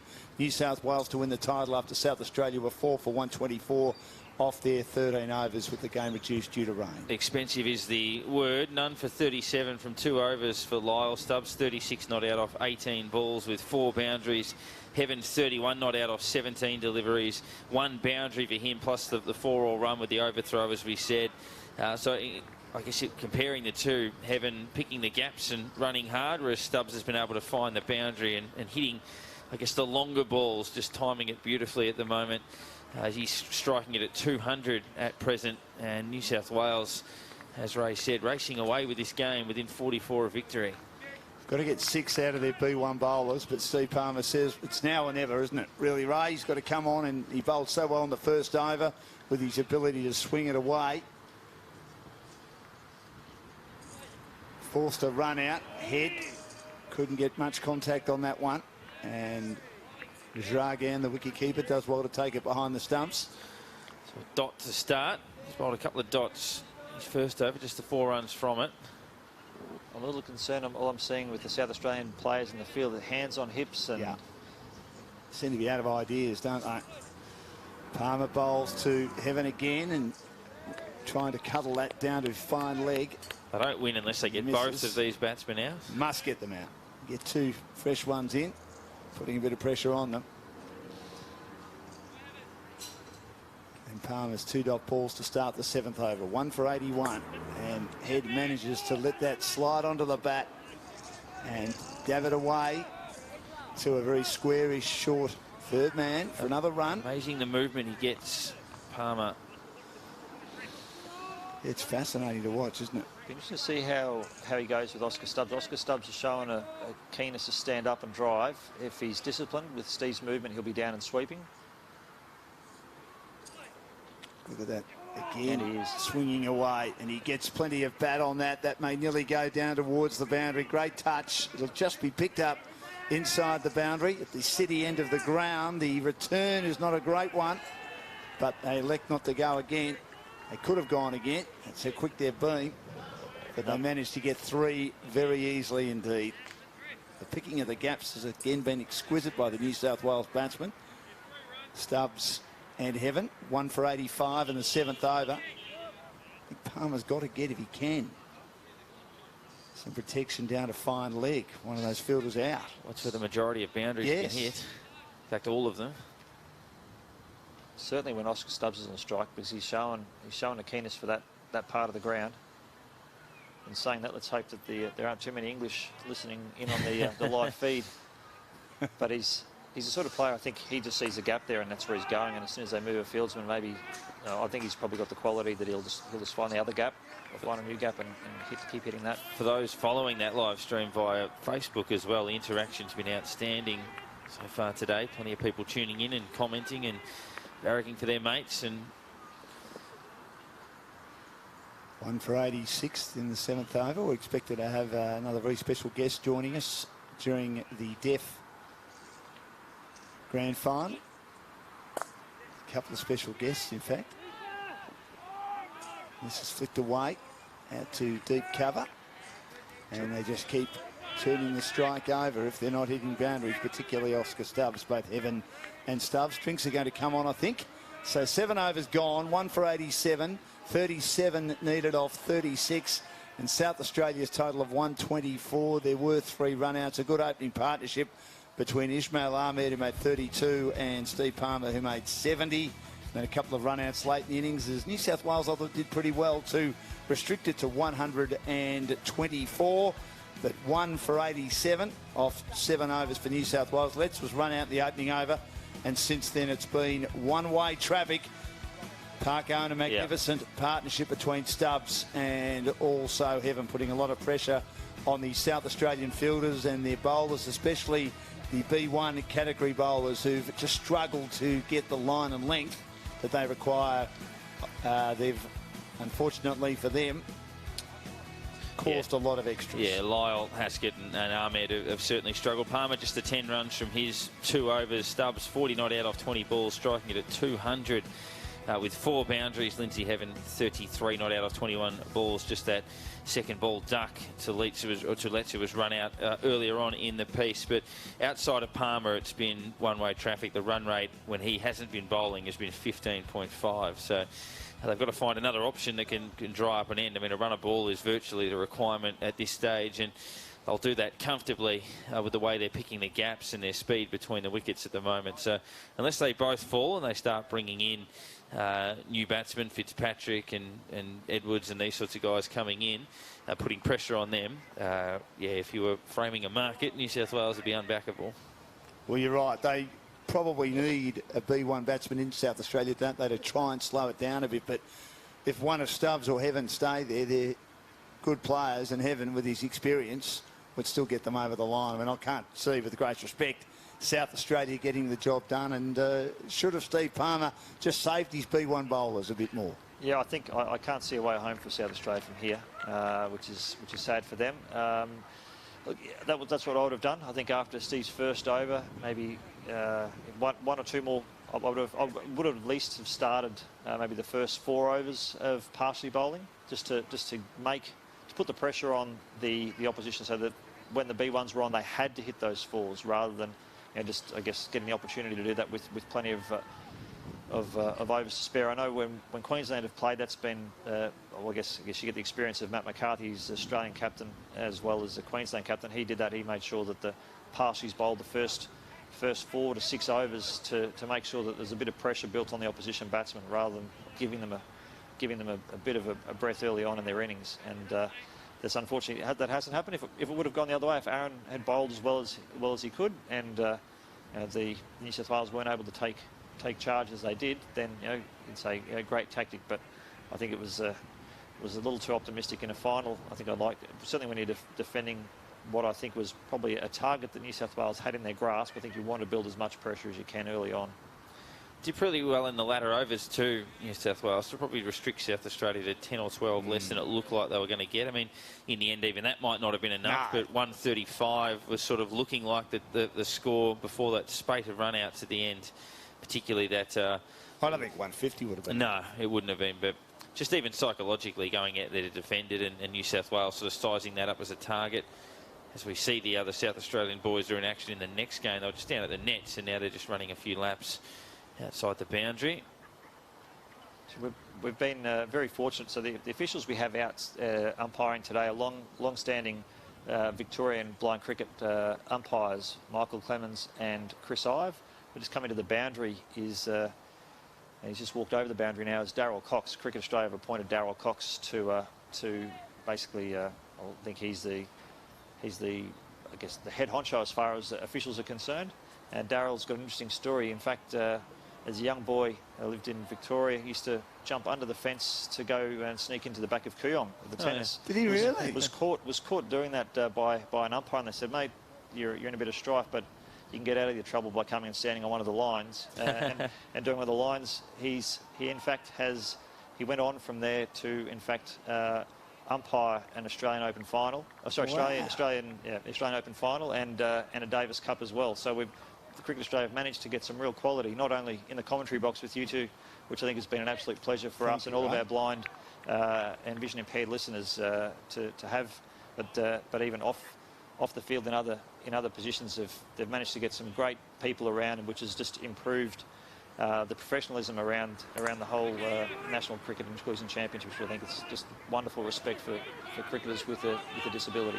Back after the drinks break, and Heaven is on his bike, and they managed to get 2 runs comfortably. Haskett bowling his second over, the 8th of the innings, and the runs keep coming for New South Wales. 1 for 89, a further 36 required, and one of the special guests set to join us in commentary for the deaf or hearing impaired final between South Australia and New South Wales. Nathan Lyons, star Australian spinner, doing a couple of media interviews down at the scoreboard end of the ground here at McDonald Park. Named in the ICC Test Team of the Year. think was an obvious selection. 3 of the 4 bowling positions occupied by Australians. Yes. Stark and Cummins get that. The other spot was Neil Wagner. Who deserved it too. Absolutely. He's been outstanding. Good year he's had. Obviously, Labuschagne at 3, the emerging cricketer of the year.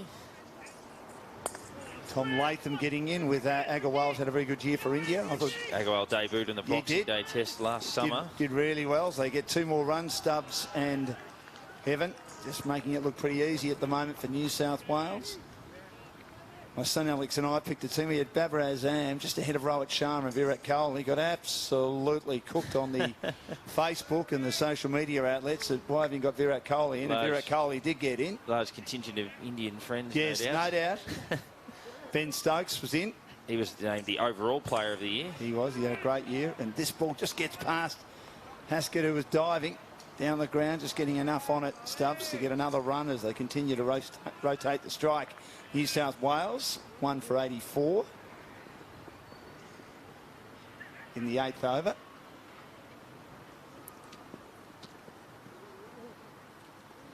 So Lindsay just, I think he's going to go either reverse or a glide, unless it's outside leg. Now it's outside leg, so he's pushed it forward, just taking a single, which is really all they need to do now. They don't need to take risks anymore, New South Wales. So I don't know what South Australia can do to break this partnership. I think that just knocking it into gaps and jogging a single will see them home comfortably from here. So picking the gaps second to none, isn't it?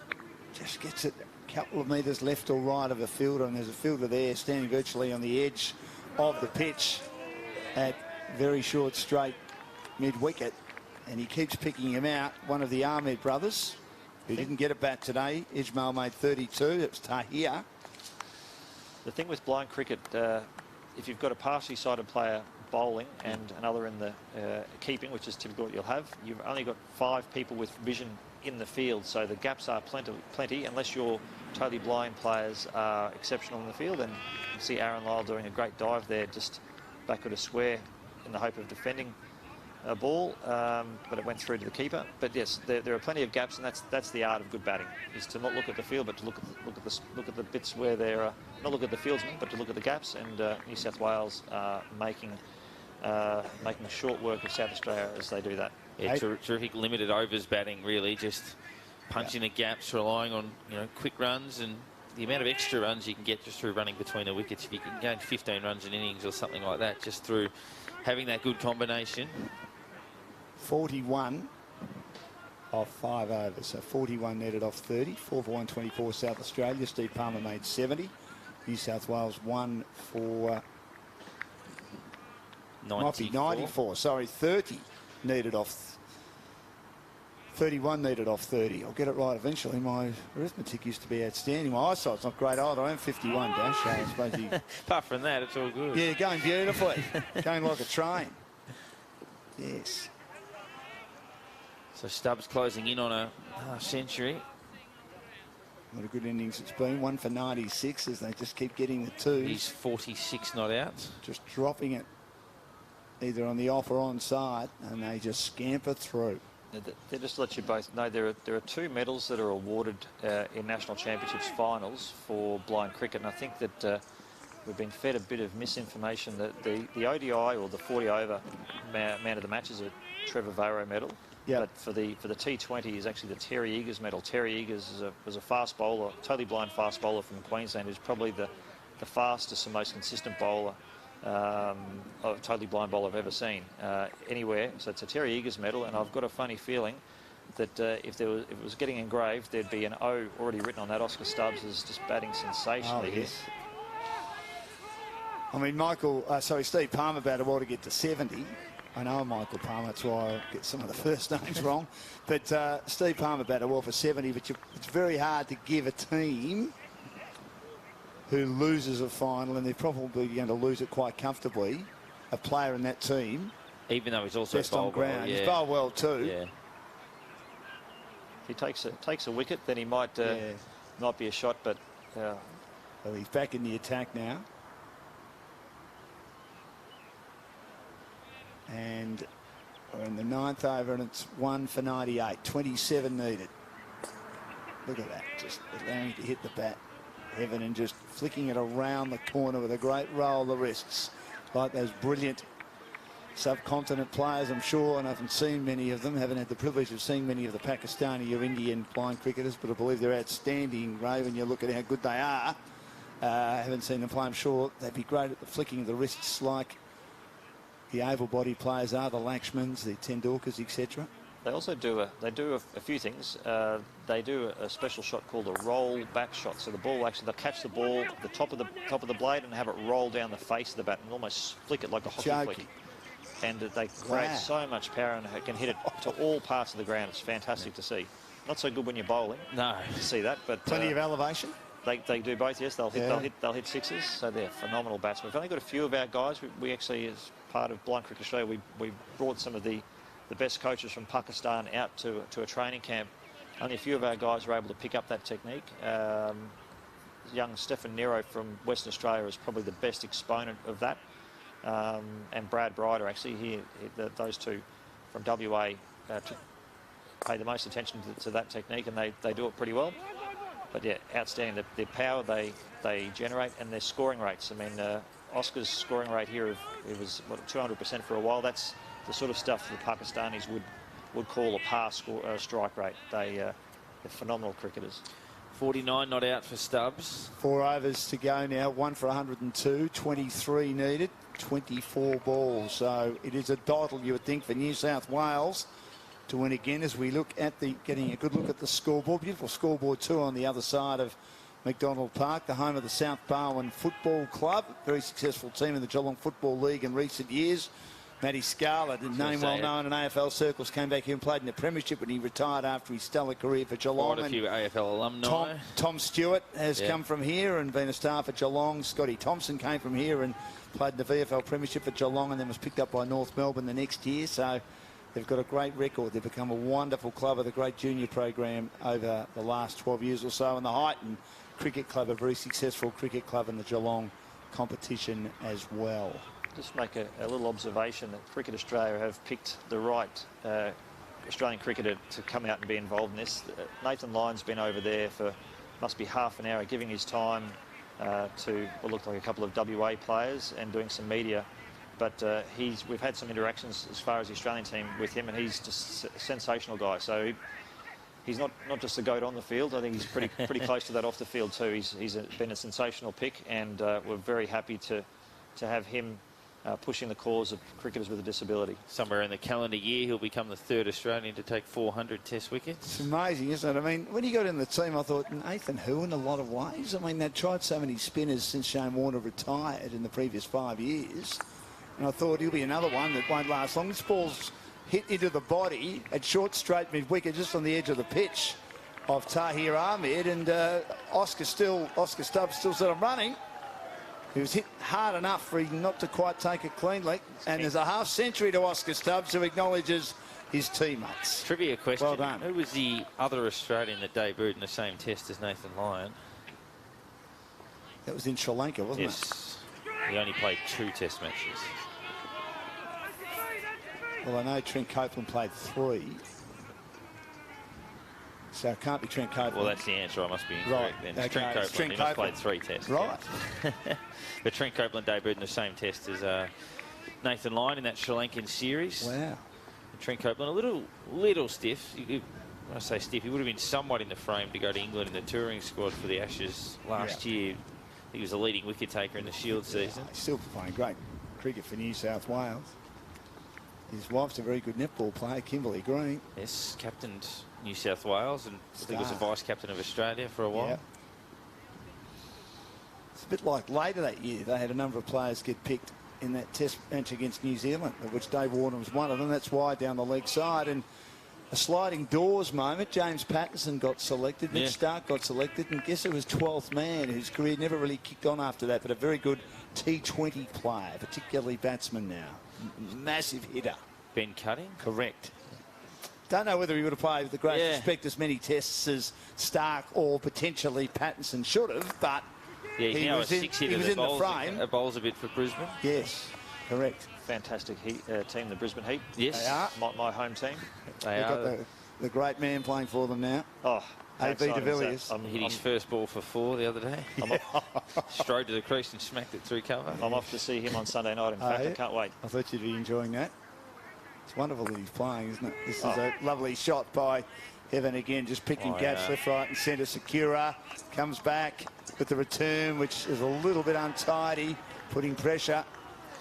My favourite non-Australian player, A.B. de Villiers. Yes. Mine is Kuma Sangakkara, but AB's not far away. 10th over, 1 for 108. 17 needed, 3 overs remaining after this. This is going to be a good win for New South Wales again. 3 in a row. 10th title for New South Wales in the blind competition. And again, Heaven will pick their gap, beating those fielders in close on the onside. Sakura's had a lot of work to do at deep mid-wicket, but another run. He must be approaching 50, Lindsay Heaven. 1 for 109 in the 10th. So I'm a bit like Gerald Ford, the former president of the United States. He couldn't walk and talk at the same time. I can commentate, but I can't really use my mobile at the same time. Heaven's on but 42. My son can. 42 not out he is at the moment. Stubbs on 51. 1 for 109. He lost leads in the first over, run out for a duck. So 1 for 110 after 10 overs. So they need 15. He needs 8 for the half century. So if they can orchestrate it, they'll both end up unbeaten, having passed 50. Need Heaven to score practically just on half the runs, just a fraction more than half the runs. If the partnership continues, he's going to just miss out. But you'd hope that Oscar would have a bit of respect for his captain. There's Nathan Lyon doing an interview with Tom Chadwick from Fox Sports. Or is he at Channel 7 now, Tom? He's been at a few places. I think he's still Fox. Yeah. Now it looks like Channel 7. Channel 7 logo on the microphone. So we hope Nathan will join us in commentary a little bit later on in the Deaf Grand Final between New South Wales and South Australia. Michael Zanis bowling. It is. Is that right? It is. His cricket, as we mentioned earlier, Michael was not out at the end of the innings. One of the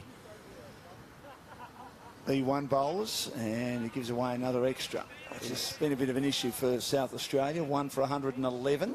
He certainly wouldn't have been expected to be having the ball in hand. He loves batting, and he won't say no to bowling, but it's not his first love. And yeah, difficult position, but I guess the other boys haven't been able to bowl well enough.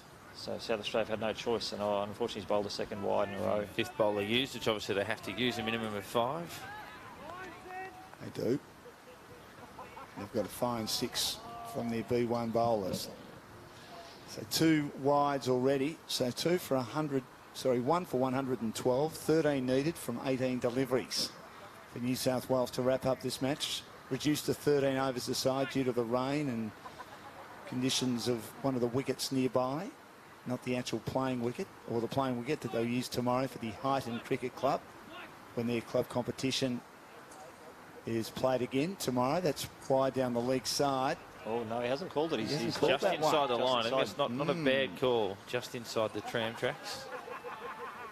It's going to pose the question with the run rate that the New South Wales batsmen have been able to extract from the totally blind players. It's obviously not a case of if but when they win this final. But will it be this over? And they're 2 off 1 ball so far. Odds are on target. Stubbs comes down and plays into the onside for 1, picks the gap comfortably for 2, and Sakura has a rare error in the field. They've managed to put a lot of pressure, these two, with the way that they've been like rabbits. Well, that's the other running between the wickets. That's the other downside for the dual half centuries, is the 2 wides now limiting the amount of runs that are left to score. Yeah. I don't think Lindsay Heaven would be too worried about that. No. Just wants to win the title again. I think it's a nice old knot though. 50. Yeah, it's nice, isn't it? I think if he knew the scenario, he might be doing a bit more about it. But his focus isn't seeing 11 needed. Again, Stubbs thought about having a play at that one, and then believed, and he got it right, that it was outside the line, going down the offside, and the 3rd wide for Zanis in this over, and it's 1 for 115. So 10 needed, 2 more overs remaining after this. Michael Zanis operating from the Nathan Lyon being interviewed end, which is the southern end. I think it's just finished as he flicks into the onside for one. They think about a second, but they hang on to the ball. It's happened a couple of times to stop them from going for two. And so it brings Heaven on strike. He needs to face every ball from here on. And to get his 50, he's 42 not out. 1 for 116 in the 11th. South Australia made 4 for 124. He will take toll of a wide ball. That might be his best chance to hit a boundary. Get himself close. This is down the leg side. He finds a gap as he turns it around the corner to deep backward square for one. They come back for two and just sauntering through comfortably like a Sunday afternoon stroll. 1 for 118 near the end of the 11th over. 7 needed. 2 more overs remaining after this. And Stubbs is out in the first over, and Steve Palmer bowled such a good first over. You thought this might be a little bit of a struggle, but it's proven to be one-way traffic by New South Wales again, finishing on top and earning the right to go straight through to the final. Didn't have to play a semi, and have again proven to be the best side in this tournament. Zanis taking a long time to get to head, who reverse sweeps, has picked the gap. It's a chase for Haskett. Those little legs are pumping, but the boundary's too close. And it's another boundary on the board for Heaven and New South Wales. They need 3, and he might be able to get his 50 dash. It's 1 for 122 in the 11th over. Yeah, that should take him, I think, to 48. Yes, 48 not out, with 1 ball to come in the over. So 13 balls remaining. 3 runs required. You'd want someone on your sideline to be a little enthusiastic about your own personal milestone, even though they're on the precipice of another, not a precipice, but they're just about to take another step towards a 3rd championship. You want them to let you know two runs get you a 50.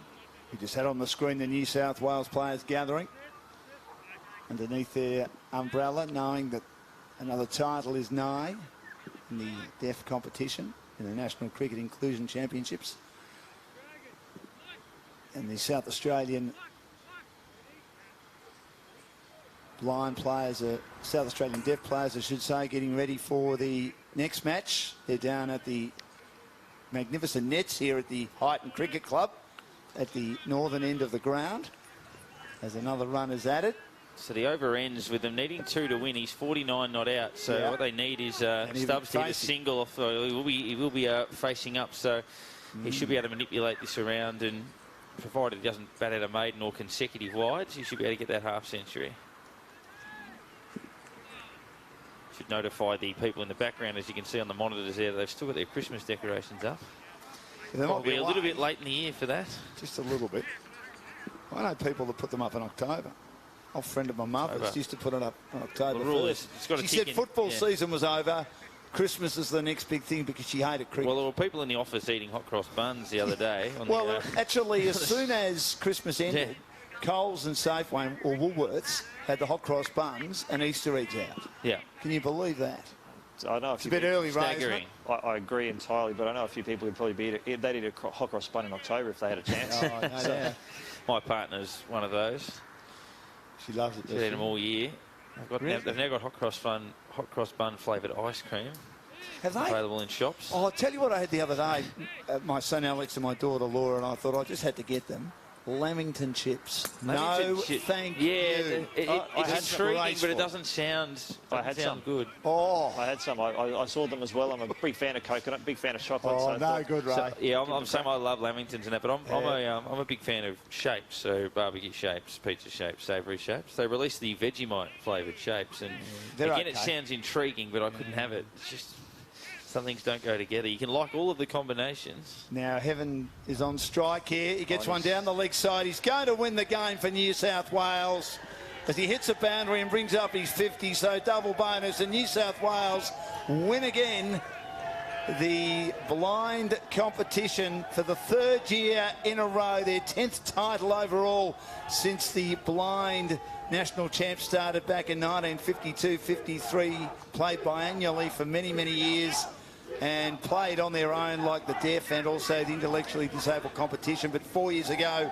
all three got together, Ray, and it's been, as you said, I saw a video that you did the other day on Facebook or on YouTube. It's been the best thing that could have happened with the three playing together on the one day in the final. Absolutely, it's been fantastic. Well, the funding of it has been the best part. I think having it fully funded for these guys is just an awesome thing. I think the fact that Cricket Australia have decided to come in and do this, I guess, gives us, it's not just doesn't really give us not necessarily credibility, because I think we always have had a very credible sport, a sport that's in 2022 will celebrate 100 years of existence. Started in Victoria actually all that time ago, but it just gives the players a special feeling of self-worth, the fact that Cricket Australia have been able to do this, and it's outstanding to see the standard both on and off field that's come together. And that's what happens when you fully fund something and you do it properly. Then the standard raises, and that will hopefully filter through. Will go up to the top level when we see Australia take on England later this year. It's always good to see a dynasty, but a New South Wales becoming too strong.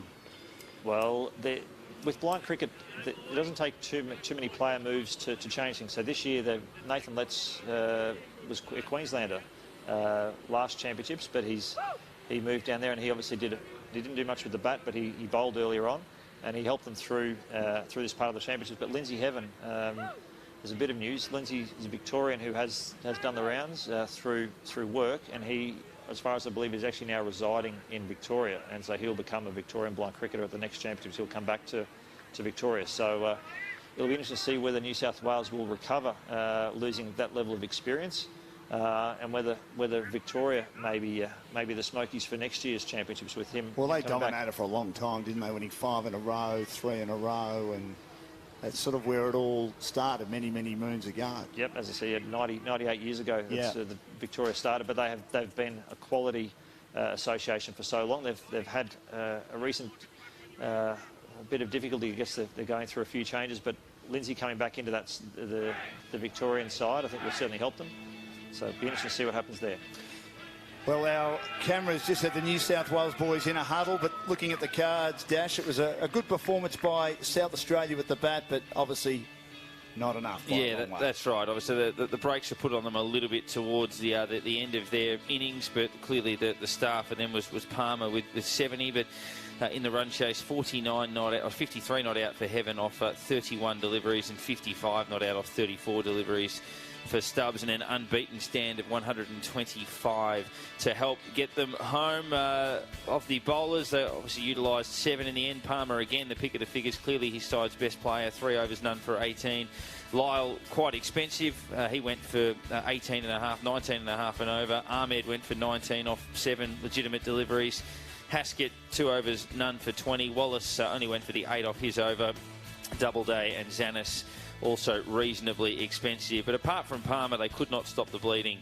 6 runs off each over for Palmer on average was clearly the pick of the bunch with both bat and ball. But unfortunately, a one-man band for the South Australians with the bat and the ball. And after that early wicket, they were never really in the hunt, as we see the other New South Wales boys gathering for their team photo.